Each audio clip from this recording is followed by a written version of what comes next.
ಯೇಸು ಕ್ರಿಸ್ತು ನಾಮದಲ್ಲಿ ವಂದನೆಗಳು ಸಲ್ಲಿಸುತ್ತಾ ದೇವರೊಂದು ಕರುಣೆ ಕೃಪೆ ಪ್ರೀತಿಗಳಿಂದ ನಾವೆಲ್ಲರೂ ಒಟ್ಟಾಗಿ ಸೇರಿ ಆತನ ವಾಕ್ಯಗಳನ್ನ ಧ್ಯಾನ ಮಾಡೋಕ್ಕೆ ದೇವ್ರು ಕೊಡುತ್ತಾ ಒಂದು ಒಂದು ಆಶೀರ್ವಾದಕ್ಕಾಗಿ ದೇವರಿಗೆ ಸ್ತೋತ್ರ ಉಳ್ಳವರಾಗನ ಕರ್ತನಲ್ಲಿ ಪ್ರೀತಿ ಅಂತ ಸ್ವರ್ಗಲೇ ನಿಮ್ಮೆಲ್ಲರಿಗೂ ಜೀಸಸ್ ಲವ್ಸ್ ಮಿನಿಸ್ಟ್ರಿಯ ಫ್ರೀ ಬೈಬಲ್ ಸ್ಟಡಿಗೆ ಸ್ವಾಗತ. ದಯವಿಟ್ಟು ನಮ್ಮ ಯೂಟ್ಯೂಬ್ ಚಾನಲ್ಗೆ ಸಬ್ಸ್ಕ್ರೈಬ್ ಮಾಡಬೇಕು ಅಂತ ಕೇಳ್ಕೊತೀನಿ. ಅದೇ ರೀತಿ ಕಳೆದ ವಾರ ಆಗಿರೋಂಥ ಎಲ್ಲ ಪಾಠಗಳನ್ನ ನೀವು ಕೇಳಿದ್ದೀರಾ, ನಿಮ್ಮೆಲ್ಲ ಡೌಟ್ಗಳೆಲ್ಲ ಕ್ಲಿಯರ್ ಆಗಿದೆ ಅಂತ ತಿಳ್ಕೊತೀನಿ. ಆದರೂ ಕೂಡ ನಿಮ್ಗೆ ಏನೋ ಡೌಟ್ಸ್ ಇತ್ತು ಅಂದರೆ ನೀವು ಸಂಕೋಚ ಪಡ್ತೀರಾ, ಅಂತ್ಯದಲ್ಲಿ ಮಾಡೋದು ನೀವು ಕೇಳ್ಬೋದು. ಇವೆಲ್ಲ ಪ್ರಶ್ನೆಗಳಿಗೆ ಸತ್ಯವಾದ ಮುಖಾಂತರ ಉತ್ತರ ಕೊಡೋಕ್ಕೆ ನಾವು ಪ್ರಯತ್ನ ಮಾಡೋಣ.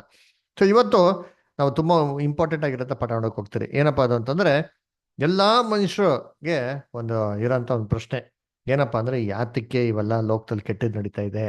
ನೋಡಿ, ಈ ಒಂದು ಡೆಕೇಡ್ 2020 ಕಾಲಿಟ್ಟಿದ ತಕ್ಷಣ ನಾವು ಬಂದಿದ್ದು ಕೋವಿಡ್, ಅದರ ಭಯಂಕರವಾದಂಥ ಪ್ಯಾಂಡಮಿಕ್. ಅದರಿಂದ ಎಲ್ಲ ಕಡೆ ಲೋಕದಲ್ಲಿ ಸಮಸ್ಯೆಗಳು, ಭಯಂಕರವಾಗಿರೋಂಥ ಇನ್ಫ್ಲೇಷನ್ ಅಲ್ವರ ಏನ್ರಿ, ಪ್ರೈಸಸ್ ಎಲ್ಲ ಜಾಸ್ತಿ ಆಗ್ಬಿಡ್ತು, ಬೆಲೆಗಳೆಲ್ಲ ಜಾಸ್ತಿ ಆಗ್ಬಿಡ್ತು. ಎಲ್ಲಿ ನೋಡಿದ್ರು ಬರೀ ಯುದ್ಧಗಳು, ಬರೀ ಗಲಾಟೆಗಳು.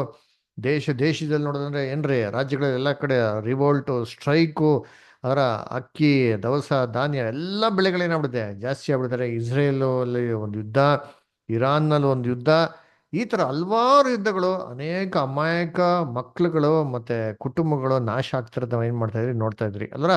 ಸದ್ಯದ ನೋಡ್ಬೇಕಾದ್ರೆ ಇವೆಲ್ಲ ಒಂದು ಸಿಚುವೇಶನ್ ನೋಡಿದವಾಗ, ಯಾಕಪ್ಪ ಈ ಲೋಕದಲ್ಲಿ ಹಿಂಗ್ ನಡೀತಾ ಇದೆ, ಯಾತಕ್ಕೆ ಲೋಕದಲ್ಲಿ ಈ ಥರ ಕೆಟ್ಟದ್ದು ನಡೀತಾ ಇದೆ ಅಂತ ಅಂದ್ಬಿಟ್ಟು ನಮ್ಮೆಲ್ಲರ ಮನಸ್ಸಲ್ಲೂ ಒಂದು ಪ್ರಶ್ನೆ ಅಂತೂ ಬಂದೇ ಬರ್ತದ್ರಿ ಅಲ್ವರ. ಸದ್ಯಕ್ಕೆ ನೋಡ್ಬೇಕಾದ್ರೆ ಇವೆಲ್ಲ ನೋಡಿದಾಗ ನಮ್ಗೆ ಏನು ಅನ್ಸ್ಬಿಡ್ತದೆ, ಏನಪ್ಪ ದೇವ್ರಿಗೆ ಕಣ್ಣಿಲ್ವಾ, ಅಲ್ಲ ದೇವ್ರು ನೋಡ್ತಾ ಇಲ್ವಾ, ಅಲ್ಲ ದೇವ್ರಿಗೆ ಏನು ಕಿವಿ ಇಲ್ವಾ, ಕೇಳಿಸ್ತಾ ಇಲ್ವಾ, ಇವೆಲ್ಲ ನೋಡ್ತಾ ಇಲ್ವಾ ದೇವರು, ಇವೆಲ್ಲ ನೋಡ್ಬಿಟ್ಟು ಏನಮ್ಮ ಏನು ಮಾಡ್ತಿರ್ತಾರೆ ದೇವರು ಅಂತ ನಮ್ಗೆ ಏನಾಗ್ತಾರೆ, ಮನಸ್ಸಲ್ಲಿ ಒಂದು ದೊಡ್ಡ ಒಂದು ಪ್ರಶ್ನೆ ಏನಾಗ್ತಾರೆ. ಎಲ್ಲ ಮನುಷ್ಯರಿಗೂ ಒಂದಲ್ಲ ಒಂದಿನ ಇದು ಬಂದೇ ಬಂದಿರ್ತದೆ. ಅದಕ್ಕೆ ಎಷ್ಟೋ ಜನ ತನ್ನ ಜೀವನದಲ್ಲಿ ಎಷ್ಟು ಫೆಡಪ್ ಆಗ್ಬಿಡ್ತಾರೆ ಅಂದ್ರೆ ಆತ್ಮಹತ್ಯೆನೆ ಮಾಡ್ಕೊಂಡ್ಬಿಡ್ತಾರೆ. ನಮ್ಮ ಜೀವನ ಬೇಡ ರೀ, ಏನಕ್ಕೆ ಇಂಥ ಒಂದು ಕಷ್ಟವಾದ ಜೀವನ ಏನಕ್ಕೆ ಬೇಕೋ.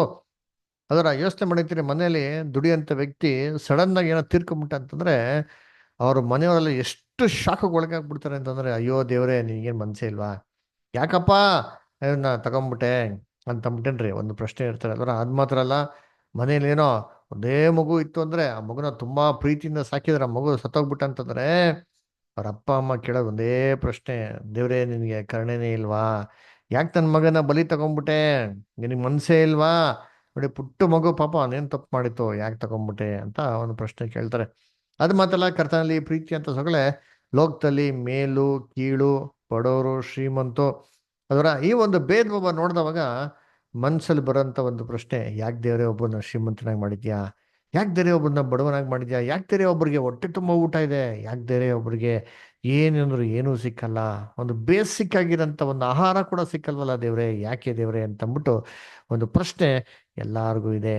ಒಬ್ಬನಿಗೆ ಎಲ್ಲ ಥರ ಸೌಕರ್ಯ ಇರ್ತಾರೆ, ಇನ್ನೊಬ್ಬರಿಗೆ ಯಾವ ಥರನೂ ಸೌಕರ್ಯ ಇರಲ್ಲ. ಒಬ್ಬರಿಗೆ ಬೇಕಾಗಿರೋ ಎಲ್ಲ ವ್ಯವಸ್ಥೆಗಳಿರ್ತಾರೆ, ಓದು ವಿದ್ಯಾಭ್ಯಾಸ ಎಲ್ಲದರಲ್ಲೂ ಇರ್ತಾರೆ. ಇನ್ನೊಬ್ಬರಿಗೆ ಓದೋದಕ್ಕೂ ಉಳ್ಕೊಳಕ್ಕೂ ತಿನ್ನೋದಕ್ಕೂ ಒಂದು ಸ್ಥಳಗಳಿಲ್ದಿರ ಏನಂತಾರೆ, ಒಂದು ತುಂಬಾ ಕಷ್ಟದಲ್ಲಿ ಬಾಳ್ತಾ ಇರ್ತಾರೆ. ಯಾತಕ್ಕೆ? ಈ ಒಂದು ಪ್ರಶ್ನೆ ಲೋಕದಲ್ಲಿರುವಂಥ ಪ್ರತಿಯೊಬ್ಬ ಮನುಷ್ಯನಿಗೂ ಇರೋಂಥ ಒಂದು ಪ್ರಶ್ನೆ ರೀ. ಕರ್ತನಲ್ಲಿ ಪ್ರೀತಿ ಅಂತ ಸೋದರಗಳೇ, ಖಂಡಿತವಾಗೂ ಈ ಪ್ರಶ್ನೆ ನಿಮ್ಮೆಲ್ಲರಿಗೂ ಮನಸ್ಸಲ್ಲಿ ಖಂಡಿತವಾಗೂ ಬಂದೇ ಬಂದಿರ್ತದ್ರಿ ಅಂದ್ರ. ಹಾಗಾದ್ರೆ ಈ ಜಗತ್ತಿನ ಸೃಷ್ಟಿಕರ್ತ ನಮ್ಮ ತಂದೆಯ ದೇವರು, ಅವ್ರಿಗೆ ನಾವು ಒಡೆಯನೋ, ಅವ್ರು ಯಾತಕ್ಕೆ ಹಿಂಗ್ ಮಾಡಿದ್ದಾರೆ, ಏನಕ್ಕೆ ಇದು, ಏನ್ ಕಾರಣ ಅಂತ ನೋಡ್ಬೇಕಾರೆ ಇಡೀ ಜಗತ್ಗೆ ತಂದೆ ಯಾರಪ್ಪ ಅಂದ್ರೆ ಅವರು ರೀ. ವಾಕ್ಯ ಹೋದರ ಎಫೆಸದ ಪತ್ರಿಕೆ 3ನೇ ಅಧ್ಯಾಯ 15ನೇ ವಾಕ್ಯ, ಎಫಿಷಿಯನ್ಸ್ 3:15 ಹೋದ್ರಿ ದಯವಿಟ್ಟು ಯಾರಾದ್ರೂ ಸೋದರ ಸೋದರಿಗಳು. ಹೀಗಿರಲಾಗಿ ಯಾವ ತಂದೆಯಿಂದ ಭೂಪರ ಲೋಕಗಳಲ್ಲಿರುವ ಪ್ರತಿ ಜನವು ಹೆಸರು ತೆಗೆದುಕೊಳ್ಳುತ್ತದೋ ಆ ತಂದೆಯ ಮುಂದೆ ನಾನು ಮೊಣಕಾಲೂರಿಕೊಂಡು ನೀವು ದೇವರಾತ್ಮನ ಮೂಲಕ ಅಂತರ್ಯದಲ್ಲಿ ನೋಡ್ರ, ವಿಶೇಷ ಯಾವ ತಂದೆ ಮುಂದೆ ಇಡೀ ಜಗತ್ತು ಹೆಸರು ಪಡ್ಕೊಂಡಿರ್ತಾರೋ ಅಂತ ಹೇಳ್ತಾರೆ. ಹಂಗಾರೆ ಆ ತಂದೆ ಮುಂದೆ ಅಂತ ಹೇಳ್ತಾರೆ. ಹಂಗಾರೆ ಪರಲೋಕದ ದೇವರು ಎಲ್ಲರಿಗೂ ತಂದೆ ಅಂತ ಈ ವಾಕ್ಯದಲ್ಲಿ ಬಹು ಸ್ಪಷ್ಟವಾಗಿ ಹೇಳ್ತಾರೆ. ಹಂಗಾರೆ ಒಬ್ಬರೇ ತಂದೆ ಆಗಿರ್ಬೇಕಾರೆ ಯಾಕೆ ತನ್ನ ಮಕ್ಕಳಲ್ಲಿ ಭೇದ ಭಾವ? ಯೋಚನೆ ಮಾಡಿ, ನಮ್ಗೆ ಏನಾರ ಇಬ್ರು ಮಕ್ಳಿದ್ರೆ ಒಬ್ಬನ ಡಾಕ್ಟರ್ ಆಗಿ ಮಾಡ್ಬಿಟ್ಟು ಒಬ್ಬನ ಬಿಕಾರಿ ತರ ಬಿಟ್ಬಿಡ್ತೀರಾ? ಖಂಡಿತವಾಗಿ ಇಲ್ಲ ರೀ ಅಲ್ವರ. ನಾವ್ ಇಬ್ರು ಮಕ್ಳನ್ನ ಎಷ್ಟು ಕಷ್ಟ ಆಗ್ತಾರೋ ಅಷ್ಟು ಈಕ್ವಲ್ ಆಗಿ ಏನ್ ಮಾಡ್ತೀವಿ, ನಾವು ಸಾಕ್ತಿರಿ ಅಲ್ವರ. ನಮ್ಮ ಬೈಬಲಲ್ಲಿ ಯೇಸು ಕ್ರಿಸ್ತು ನಮ್ಮ ರಕ್ಷಕರು, ನಮ್ಮ ಕರ್ತನ, ನಮ್ಮ ಪ್ರಭು ಅದರ ನಮ್ಮ ತಂದೆಯ ದೇವ್ರನ್ನ ಏನ್ರಿ ಮನುಷ್ಯರಿಗೆ ಹೋಲಿಕೆ ಮಾಡ್ತಾರೆ. ಅದರ ಯಾವ ಮನುಷ್ಯ ತಾನೇ ಏನ್ರಿ ತನ್ನ ಒಂದು ಮಗು ಬಂದ್ಬಿಟ್ಟು ಹಸಿದಿದೆ ಅದರ ಮೀನ್ ಕೊಡು ಅಂತಂದ್ರೆ ಯಾವ ತಂದೆ ತಾನೇ ಸರ್ಪ ಕೊಡ್ತಾರೆ ಅಂತ ಹೇಳ್ತಾರೆ. ದುಷ್ಟರಾಗಿರೋ ನಿಮಗೆ ಇಷ್ಟು ಮನ್ಸಿರ್ಬೇಕಾರೆ ಇನ್ನು ಪರಲೋಕದ ತಂದೆ ದೇವರಿಗೆ ಎಂಥ ಮನ್ಸಿರ್ಬೇಕು ಅಂತ ಹೇಳ್ತಾರೆ. ಹಂಗಿರ್ಬೇಕಾದ್ರೆ ಕರ್ತನಲ್ಲಿ ಪ್ರೀತಿ ಅಂತ ಸೋದರಿಗಳೇ, ಏನ್ರಿ ಯಾಕೆ ಯಾಕೆ ನಮ್ಮ ತಂದೆಯ ದೇವರು ಆತನ ಕುಟುಂಬದಲ್ಲಿ ಮೇಲು ಕೀಳು, ಯಾಕೆ ಈ ಥರ ಬಡವ ಶ್ರೀಮಂತ, ಯಾಕೆ ಒಬ್ಬ ವಿದ್ಯಾವಂತನೋ ಒಬ್ಬ ಅವಿದ್ಯಾವಂತನೋ, ಯಾಕೆ ಒಬ್ಬರಿಗೆ ಎಲ್ಲ ಥರ ಸೌಕರ್ಯಗಳಿರ್ತಾರೆ, ಎಲ್ಲ ಆಶೀರ್ವಾದಗಳಿರ್ತಾರೆ, ಒಬ್ಬರಿಗೆ ಯಾಕೆ ಏನೂ ಇರೋದಿಲ್ಲ, ಎಷ್ಟು ಕಷ್ಟಪಟ್ಟರು ಬರೀ ಹಿಂಸೆನೆ ಯಾತಕ್ಕೆ ಅದರ ಈ ಒಂದು ಪ್ರಶ್ನೆಗೆ ಏನ್ರಿ ಈ ಉತ್ತರನ ಏನೋ ಹುಡ್ಕಕ್ಕೆ ಹೋಗಿ ಯಾರ ಹತ್ರ ಕೇಳಿದ್ರೆ ಸಾಮಾನ್ಯವಾಗಿ ಬರೋಂಥ ಉತ್ತರ ಏನಪ್ಪ ಅಂದ್ರೆ, ಅಯ್ಯೋ ಇದು ದೇವ್ರು ಮಾಡ್ತಿಲ್ಲ ರೀ, ಇದು ಸೇತಾನ್ ಮಾಡ್ತಾ ಇರೋದು ಅಂತ.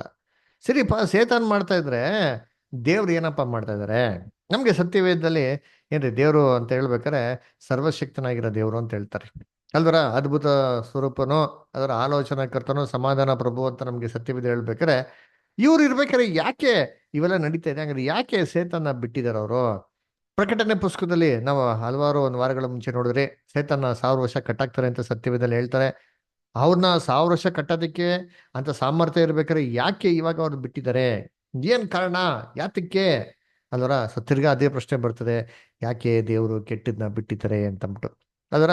ಈ ಪ್ರಶ್ನೆಗೆ ಸಾಮಾನ್ಯವಾಗಿ ಸರಿಯಾದ ರೀತಿ ಉತ್ತರ ಸಿಗದಿರ್ಬೇಕಾದ್ರೆ ಕೆಲವು ಜನ ಏನಪ್ಪಾ ಒಂದು ನಿರ್ಧಾರಕ್ಕೆ ಬಂದ್ಬಿಡ್ತಾರೆ ಅಂತಂದ್ರೆ, ಏನ್ರಿ ಈ ಕೆಟ್ಟತನ ಎಲ್ಲ ಮಾಡಿರೋದು ಯಾರಪ್ಪ ಅಂದ್ರೆ ದೇವ್ರೇ ಮಾಡ್ತಾರೆ, ದೇವರೇ ಕೆಟ್ಟದ್ ಮಾಡ್ತಾರೆ, ದೇವರೇ ಒಳ್ಳೇದು ಮಾಡ್ತಾರೆ ಅಂತ ಅಂದ್ಬಿಟ್ಟು ಏನ್ ಮಾಡ್ತಾರೆ, ದೇವ್ರ ಮೇಲೆ ಏನ್ ಮಾಡ್ತಾರೆ ಹಾಕ್ಬಿಡ್ತಾರೆ ಅದರ. ಸರಿ, ಸತ್ಯವೇದ ಏನ್ ಹೇಳ್ತಾರೆ? ಇದು ಇದು ಸರಿ ಅಂತ ಅಂತದ ಅಂತ ನೋಡ್ಬೇಕಾದ್ರೆ ಸತ್ಯವೇದ ಅದನ್ನ ಒಪ್ಕೊಳೋದೇ ಇಲ್ಲ ರೀ. ಅದ್ರ ಬದಲಾಗಿ ಏನ್ ಹೇಳ್ತಾರೆ ನೋಡಿ, ಸತ್ಯವೇದ ಏನ್ ಹೇಳ್ತಾರೆ ಓದನ. ಕೀರ್ತನೆ 5ನೇ ಅಧ್ಯಾಯ 4ನೇ ವಾಕ್ಯ. ಪುಷ್ಪಲತಾ ಸಿಸ್ಟರ್ ಓದ್ತೀರಾ? ಸಂಜಯ್ ಕುಮಾರ್ ಬದವ್ರು ಓದಿ.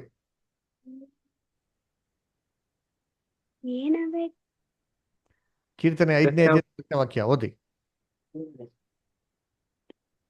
ನೀನು ನೀನು ದುಷ್ಟತ್ವದಲ್ಲಿ ಸಂತೋಷಿಸುವ ದೇವರಲ್ಲ, ಕೆಟ್ಟದ್ದು ನಿನ್ನ ಬಳಿಯಲ್ಲಿ ತಂಗಲಾರದು. ನೋಡ್ರ, ಕೆಟ್ಟದು ನಿನ್ನ ಬಳಿಯಲ್ಲಿ ತಂಗಲಾರದು. ದುಷ್ಟತ್ವದಲ್ಲಿ ದೇವರು ಸಂತೋಷನೇ ಪಡಲಿ, ಕೆಟ್ಟದ್ದು ಅವ್ರ ಹತ್ರಕ್ಕೆ ಇರೋದಿಲ್ಲ ಅಂತೆ. ಮತ್ತೆ ಅವ್ರೇನಕ್ಕಪ್ಪ ಕೆಟ್ಟದ್ ಮಾಡ್ತಾರೆ? ಯೋಚನೆ ಮಾಡ್ರಿ ಅಲ್ವ. ಹಂಗಿರ್ಬೇಕಾರೆ ಏನಿದೆ ಈ ಪ್ರಶ್ನೆ, ಏನ್ ಉತ್ತರ? ಅದನ್ನ ಈ ಪ್ರಶ್ನೆಗೆ ಏನು ಉತ್ತರ? ಕರ್ತನಲ್ಲಿ ಪ್ರೀತಿ ಅಂತ ಸರ್ಗಳೇ, ಎಷ್ಟೋ ಜನಗಳಿಗೆ ಈ ಪ್ರಶ್ನೆಗೆ ಉತ್ತರ ಸಿಗದಿರ್ಬೇಕಾದ್ರೆ ಏನಾಗ್ಬಿಡ್ತಾರೆ, ನಾಸ್ತಿಕರಾಗ್ಬಿಡ್ತಾರೆ ಅಲ್ರ. ದೇವರೇ ಇಲ್ಲ ಅಂತ ಕನ್ಕ್ಲೂಷನ್ ಮಾಡ್ಬಿಡ್ತಾರೆ. ಉದಾಹರಣೆಗೆ ನೋಡ್ಬೇಕಾದ್ರೆ ಸಿದ್ಧಾರ್ಥ್ ಗೌತಮ್ ಬುದ್ಧ ಅದರ, ಏನ್ರಿ ಅವ್ರ ಅಪ್ಪನ್ಗೆ ಒಬ್ನೇ ಮಗ ರೀ. ಅವರಪ್ಪ ಮಗನ್ಗೆ ಏನು ಕಷ್ಟ ಸಂಕಟ ಏನು ಗೊತ್ತಾಗ್ಬಿಡ್ತು ಅಂತ ತುಂಬಾ ಚೆನ್ನಾಗಿ ಅರಮನೆಯಲ್ಲೇ ಇಟ್ಟು ಸಾಕ್ತಾರ್ರಿ. ಅದರ ಒಳ್ಳೆ ಮದುವೆ ಮಾಡ್ತಾರೆ, ಸುಖವಾಗಿರ್ಲಿ ಅಂತ ಚೆನ್ನಾಗಿರ್ಲಿ ಅಂತ ಅರಮನೆಯಲ್ಲೇ ಇರ್ತಾರೆ. ಆದ್ರೆ ಒಂದಿನ ಅವ್ರ ತಂದೆ ಅರಮನೆಯಿಂದ ಹೊರಗಡೆ ಹೋಗ್ಬೇಕಾರೆ ಇವನೇನ್ ಮಾಡ್ತಾನೆ, ನಮ್ಮ ಆಸ್ಥಾನದಲ್ಲಿ ನೋಡ್ಕೊಂಡ್ಬಿಡೋಣ, ನಮ್ಮ ಜನಗಳು ಹೆಂಗಿದ್ದಾರೆ ಅಂತ ಅಂದ್ಬಿಟ್ಟು ಅರಮನೆಯಿಂದ ಹೊರಗಡೆ ಹೋಗ್ತಾನೆ. ಹೊರಗಡೆ ಹೋದ್ರೆ ಒಂದೊಂದು ದೃಶ್ಯಗಳು ನೋಡ್ತಾನೆ ನೋಡ್ರಿ ಅಂತೀನಿ. ಈ ದೃಶ್ಯಗಳೆಲ್ಲ ನೋಡ್ಬಿಟ್ಟು ಅವ್ನಿಗೆ ತುಂಬಾ ಬೇಜಾರಾಗ್ಬಿಡ್ತಾರೆ.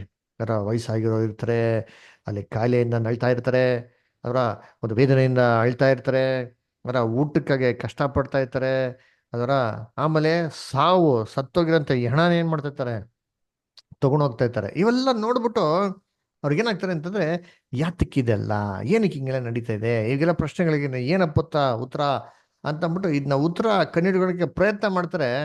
ಅರೆ ಅವ್ರಿಗೆ ಯಾವುದೇ ರೀತಿ ಸರಿಯಾದ ರೀತಿಲಿ ತೃಪ್ತಿಕರವಂತ ಉತ್ತರ ಸಿಕ್ಕದಿಲ್ಲ ರೀ. ಕೊನೆಗೆ ಏನ್ರಿ ಈ ಪ್ರಶ್ನೆ ಅವ್ರ ಅಪ್ಪನ ಹತ್ರ ಕೇಳ್ತಾರೆ. ಅವ್ರ ಅಪ್ಪ ಇದು ಉತ್ತರ ಕೊಡಕ್ಕಾಗಲ್ಲ. ಅವ್ರು ಏನು ಅಂತ ಹೇಳ್ತಾರೆ, ಯಾವ ಮನೇಲಿ ಕಣ್ಣೀರಿಲ್ಲೋ ಮನೆಗೆ ಹೋಗ್ಬಿಟ್ಟು ಒಂದು ಒಂದು ಕಾಳು ಅಕ್ಕಿ ತಗೊಂಬಪ್ಪ ಅಂತ ಹೇಳ್ತಾರೆ. ಅದೇ ಇವ್ರು ಏನ್ ಮಾಡ್ತಾರೆ, ಭಿಕ್ಷೆ ಪಾತ್ರೆ ಎತ್ಕೊಂಡು ಹೋಗಿ ಎಲ್ಲಾ ಕಡೆ ಕೇಳ್ಕೊಂಬರ್ತಾರೆ. ಒಂದು ಮನೆಯಲ್ಲೂ ಕೂಡ ಏನ್ರಿ ಒಬ್ರು ಕೂಡ ಕೊಡೋದಿಲ್ಲ, ಯಾಕಂದ್ರೆ ಎಲ್ಲಾರ ಮೇಲೆ ಕಣ್ಣೀರಿರ್ತದೆ. ಹಂಗಾರೆ ಎಲ್ಲಿ ಇದು ಕಾಮನ್ ಅಪ್ಪ ಅಂತ ಹೇಳಿದ ತಕ್ಷಣ ಅವ್ರಿಗೆ ತೃಪ್ತಿನೇ ಆಗಿಲ್ಲ ರೀ.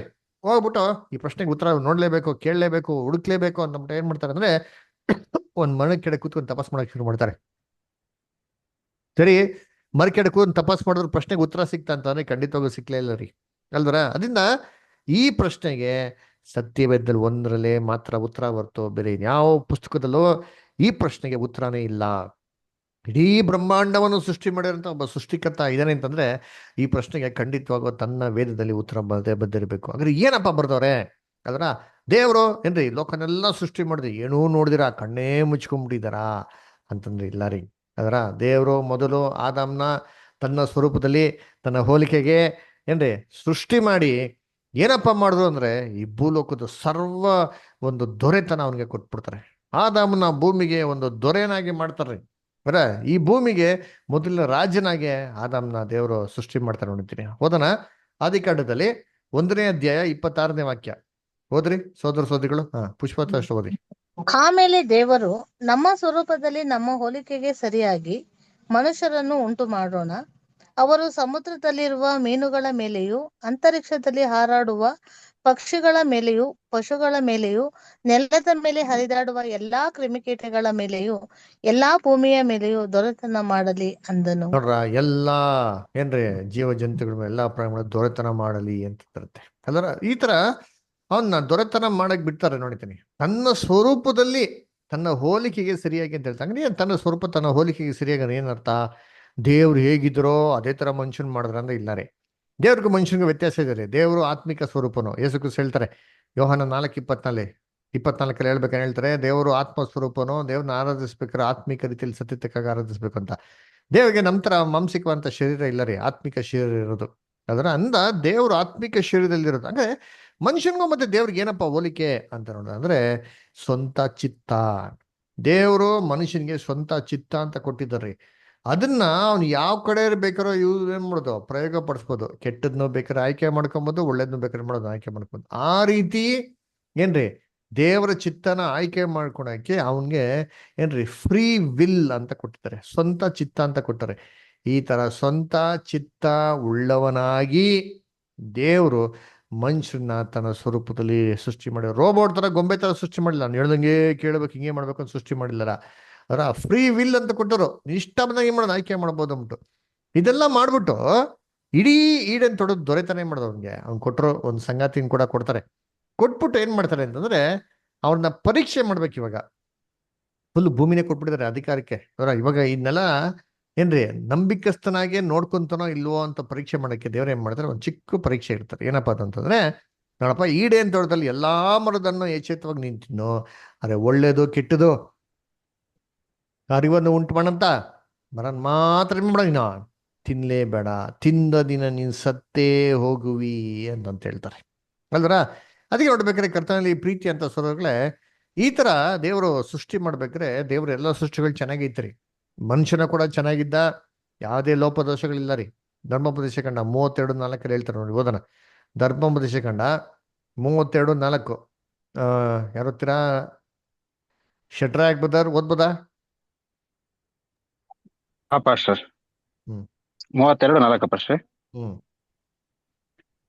ನಮಗೆ ಶರಣನಾದ ದೇವರು ಮಾಡುವ ಕಾರ್ಯದಲ್ಲಿ ಯಾವ ಕುಂದು ಇಲ್ಲ. ಆತನು ನಡೆಸುವುದೆಲ್ಲ ನ್ಯಾಯ. ಆತನು ನಿರ್ವಂಚಕನಾದ ನಂಬಿಕಸ್ಥನು, ದೇವರು ನೋಡ್ರ, ನೀತಿ ಆ ತರ ಉಳ್ಳವನು, ಮಾಡುವಂತ ಯಥಾರ್ಥನು ಆಗಿದ್ದಾನೆ.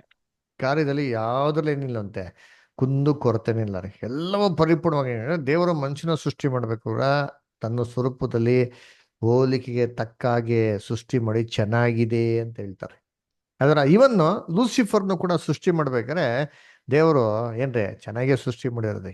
ನಮ್ಗೆಲ್ಲರಿಗೂ ಏನ್ ಅಭಿಪ್ರಾಯ ಅಂದ್ರೆ ಲೂಸಿಫರ್ ಅಂದ್ರೆ ಸೈತಾನ್ ಇದನ್ನೇ ಇನ್ನು ನೋಡ್ತಾರೆ ಸ್ಕ್ರೀನ್ ಹಿಂಗೆ ಇರೋದು. 4 ಏನ್ರಿ ತಲೆ ಮೇಲೆ 2 ಕೊಂಬಿದೆ, 4 ಕೋರೆಯಲ್ಗಳಿದೆ, ಕೈ ಬೆಳ್ಳುಗಳೆಲ್ಲ ಚೂಪಾಗಿದೆ, ಉಗುರುಗಳೆಲ್ಲ ಅದರ ಬಾಯಿ ಬಿಟ್ರೆ ಬರೀ ಬೆಂಕಿ, ಕಣ್ ಕೆಂಪುಗಿದೆ ಅದರ ಏನ್ರಿ ಒಂದು ಬಾಲ ಇದೆ, ಅದರ ರಾಕ್ಷಸ ಅಂತಾರ, ಪಿಶಾಸ್ ಅಂತಾರ, ಏನ್ರಿ ಒಂದು ಇಮ್ಯಾಜಿನೇಷನ್ ಅದರ. ಆದ್ರೆ ಸತ್ಯವೇದ ಆ ಥರ ಹೇಳೋದಿಲ್ಲ ರೀ. ಸತ್ಯವೇದ ಆಪೋಸಿಟ್ ಆಗಿ ಹೇಳ್ತಾರೆ ನೋಡಿದ್ದೀನಿ. ಹೇಗಿದ್ದಾನಂತೆ ಲೂಸಿಫರು ನೋಡಿ, ಓದೋಣ ವಾಕ್ಯ. ಎಜಿಕೇಲ್ 28:12. ವಿಲಾಸ್ ಬದರ್ ಓದ್ಬೋದಾ? ಎಜಿಕೇಲ್ 28:12.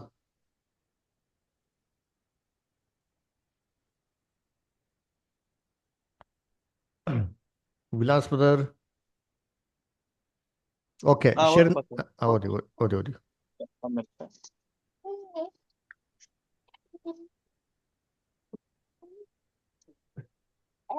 Okay first 28:12. ನರಪುತ್ರನೇ, ನೀನು ತೂರಿನ ಅರಸನ ವಿಷಯದಲ್ಲಿ ಶೋಕ ಗೀತವನ್ನೇ ಅವನಿಗೆ ಹೀಗೆ ನೋಡಿ, ಕರ್ತನಾದ ಯೆಹೋವನು ಇಂತೆನ್ನುತ್ತಾನೆ, ನೀನು ಹಿಡ್ಕೊಳ್ಳ ಸ್ವಲ್ಪ. ಇಂತೆನ್ನುತ್ತಾನೆ, ನೀನು ಸರ್ವ ಸುಲಕ್ಷಣ ಶಿರೋಮಣಿ, ಪೂರ್ಣ ಜ್ಞಾನಿ, ಪೂರ್ಣ ಸುಂದರ, ದೇವರ ಉದ್ಯಾನವನವಾದ ಏದೇನಿನಲ್ಲಿ ನೀನಿದ್ದಿ. ಮಾಣಿಕ್ಯ ನೋಡ್ರಿ ಏನ್ ಹೇಳ್ತಾರೆ ಅಲ್ಲಿ, ಪೂರ್ಣ ಜ್ಞಾನಿ, ಪರಿಪೂರ್ಣ ಸುಂದರ, ದೇವರ ಉದ್ಯಾನವನವಾದಂತ ಏದೇನಲ್ಲಿ ಇದ್ದಿ ಅಂತ ಹೇಳ್ತಾರೆ. ತೂರಿನ ದೇಶ ಅರಸ ಈಡೇನ್ ತೋಟದಲ್ಲಿ ಇದ್ನ. ಆಮೇಲೆ ನೋಡ್ರಿ ಹಂಗೆ ಮುಂದಕ್ಕೆ ಓದಿಬೋದ 13ನೇ ವಾಕ್ಯ 14ನೇ ವಾಕ್ಯ ಓದಿ ನೋಡೋಣ, ಹಂಗೆ ಕಂಟಿನ್ಯೂ ಮಾಡಿಬೋದ. Okay pastor. ಸೊ ಮಾಣಿಕ್ಯ, ಪುಷ್ಯ, ರಾಗ, ಪಚ್ಚೆ, ಪೀತರತ್ನ, ಬೇರುಲ್ಲ, ವೈಡೂರ್ಯ, ನೀಲ ಕೆಂಪರಲು, ಸ್ಫಟಿಕ ಈ ನವರತ್ನಗಳಿಂದ ಭೂಷಿತವಾಗಿದ್ದಿ. ನಿನ್ನಲ್ಲಿನ ಈ ರತ್ನಗಳ ಗೂಡುಗಳು ಮನೆಗಳು ಸುವರ್ಣ ರಚಿತವಾಗಿದ್ದವು. ನಿನ್ನ ಸೃಷ್ಟಿಯ ದಿನದಲ್ಲಿ ಸಿದ್ಧವಾದವು. ನೀನು ರೆಕ್ಕೆ ತೆರೆದು ನೆರಳು ಕೊಡುವ ಕೆರೂಬಿಯಾಗಿದ್ದಿ. ನೋಡ್ರ ನಾನು ಏನಾಗಿದೆ, ರೆಕ್ಕೆ ತೆರಡು ನೆರಳು ಕೊಡುವಂತ ಕೆರೂಬ್ ಅಂತೆ ನೋಡ್ರಿ ಅಲ್ವರ. ಇವಾಗ ಏನ ತೂರಿನ ದೇಶ ಅರಸ ಕೆರುಬ ಇಲ್ವಲ್ಲ, ತೂರಿನ ದೇಶ ಅರಸ ಏನ್ರಿ ಮನುಷ್ಯ ಅಲ್ವರ. ಇಲ್ಲಿ ಏನ್ ಹೇಳ್ತಾರೆ, ತೂರಿನ ದೇಶ ಅರಸನ ಆಕ್ಚುಲಿ ಲೂಸಿಫರ್ಗೆ ಹೋಲಿಕೆ ಮಾಡ್ತಾರೆ. ಯಾಕಂದ್ರೆ ಲೂಸಿಫರ್ ಕೆರುಬಾಗಿದ್ದ, ಈಡೇನ್ ತೋಟದಲ್ಲಿದ್ದ, ಪರಿಪೂರ್ಣ ಸುಂದರ ಪೂರ್ಣ ಜ್ಞಾನಿ ಆಗಿದ್ದ ಯಾರಂದ್ರೆ ಲೂಸಿಫರ್. ಇಲ್ಲಿ ಹೇಳ್ತಾರದು ಲೂಸಿಫರ್ ಬಗ್ಗೆ ಹೇಳ್ತಾರದು ಹೊರ್ತು ಏನ್ರಿ ಬೇರೆ ಯಾರ ಬಗ್ಗೆ ಏನು ಹೇಳ್ತಾರೆ, ಹೆಂಗಿರುತ್ತೆ ಪರಿಪೂರ್ಣ ಸುಂದರ ಅಂತ. ಅದಕ್ಕೆ ಅಪೊಸ್ತಲ ಪೌಲ ಕೊರಿಂಥ ಸಭೆಗೆ ಬರೀರ್ಬೇಕು ಹೇಳ್ತಾರೆ, ಇದೇನು ಆಶ್ಚರ್ಯ ಅಲ್ಲಪ್ಪ, ಸೇತಾನ ಹೆಂಗಪ್ಪ ಬರ್ತಾರೆ ಅಂದ್ರೆ ಪ್ರಕಾಶ ಉಳ್ಳ ದೂತನ ತರ ಬರ್ತಾರೆ. ಹಾಗಾದ್ರೆ ಲೂಸಿಫರ್ನು ಕೂಡ ದೇವ್ರು ಸೃಷ್ಟಿ ಮಾಡ್ಬೇಕಾರೆ ಅಷ್ಟೇ ಚಂದವಾಗಿ ಪರಿಶುದ್ಧವಾಗಿ ಪರಿಪೂರ್ಣವಾಗಿ ಸೃಷ್ಟಿ ಮಾಡವ್ರೆ. ಇದಕ್ಕೆ ಇವನ್ಗೆ ಸತ್ಯವೇದದಲ್ಲಿ ಏನಪ್ಪ ಹೆಸರು ಅಂತಂದ್ರೆ ಉದಯ ನಕ್ಷತ್ರ ಅಂತ ಹೆಸರು. ಸರ್ ವಾಕ್ಯ ಓದ ನೋಡಿದ್ದೀನಿ ಎಲ್ಲಿ ಅಂತಂದ್ರೆ ಯೆಶಾಯ 14ನೇ ಅಧ್ಯಾಯ 12ನೇ ವಾಕ್ಯ. ಶರ್ಲಿ ಸಿಸ್ಟರ್ ಓದ್ತೀರಾ? Shirley sister, Isaiah 14:12. ಆಹಾ, ಉದಯ ನಕ್ಷತ್ರವೇ, ಬೆಳ್ಳಿಯೇ, ಆಕಾಶದಿಂದ ಹೇಗೆ ಬಿದ್ದೆ. ಜನಾಂಗಗಳನ್ನು ಕೆಡವಿದ ನೀನು ಕಡಿಯಲ್ಪಟ್ಟು ನೆಲಕ್ಕೆ ಉರುಳಿದೆಯಲ್ಲ.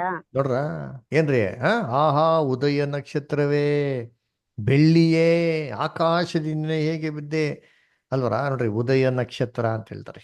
ಅದರ ಬೈಬಲಲ್ಲಿ ಇನ್ನೊಬ್ರು ಉದಯ ನಕ್ಷತ್ರ ಇದ್ದಾರೆ ಗೊತ್ತಾ? ಯಾರಪ್ಪ ಅಂದ್ರೆ ನಮ್ಮ ರಕ್ಷಕನಾಗಂತ ಯೇಸು ಕ್ರಿಸ್ತ. ನೋಡ್ರಿ ಇದ್ದೀನಿ ಎಲ್ಲಿದೆ, ಪ್ರಕಟಣೆ 22:16. ದೀಪಾ ಸಿಸ್ಟರ್ ಓದ್ಬೋದಾ?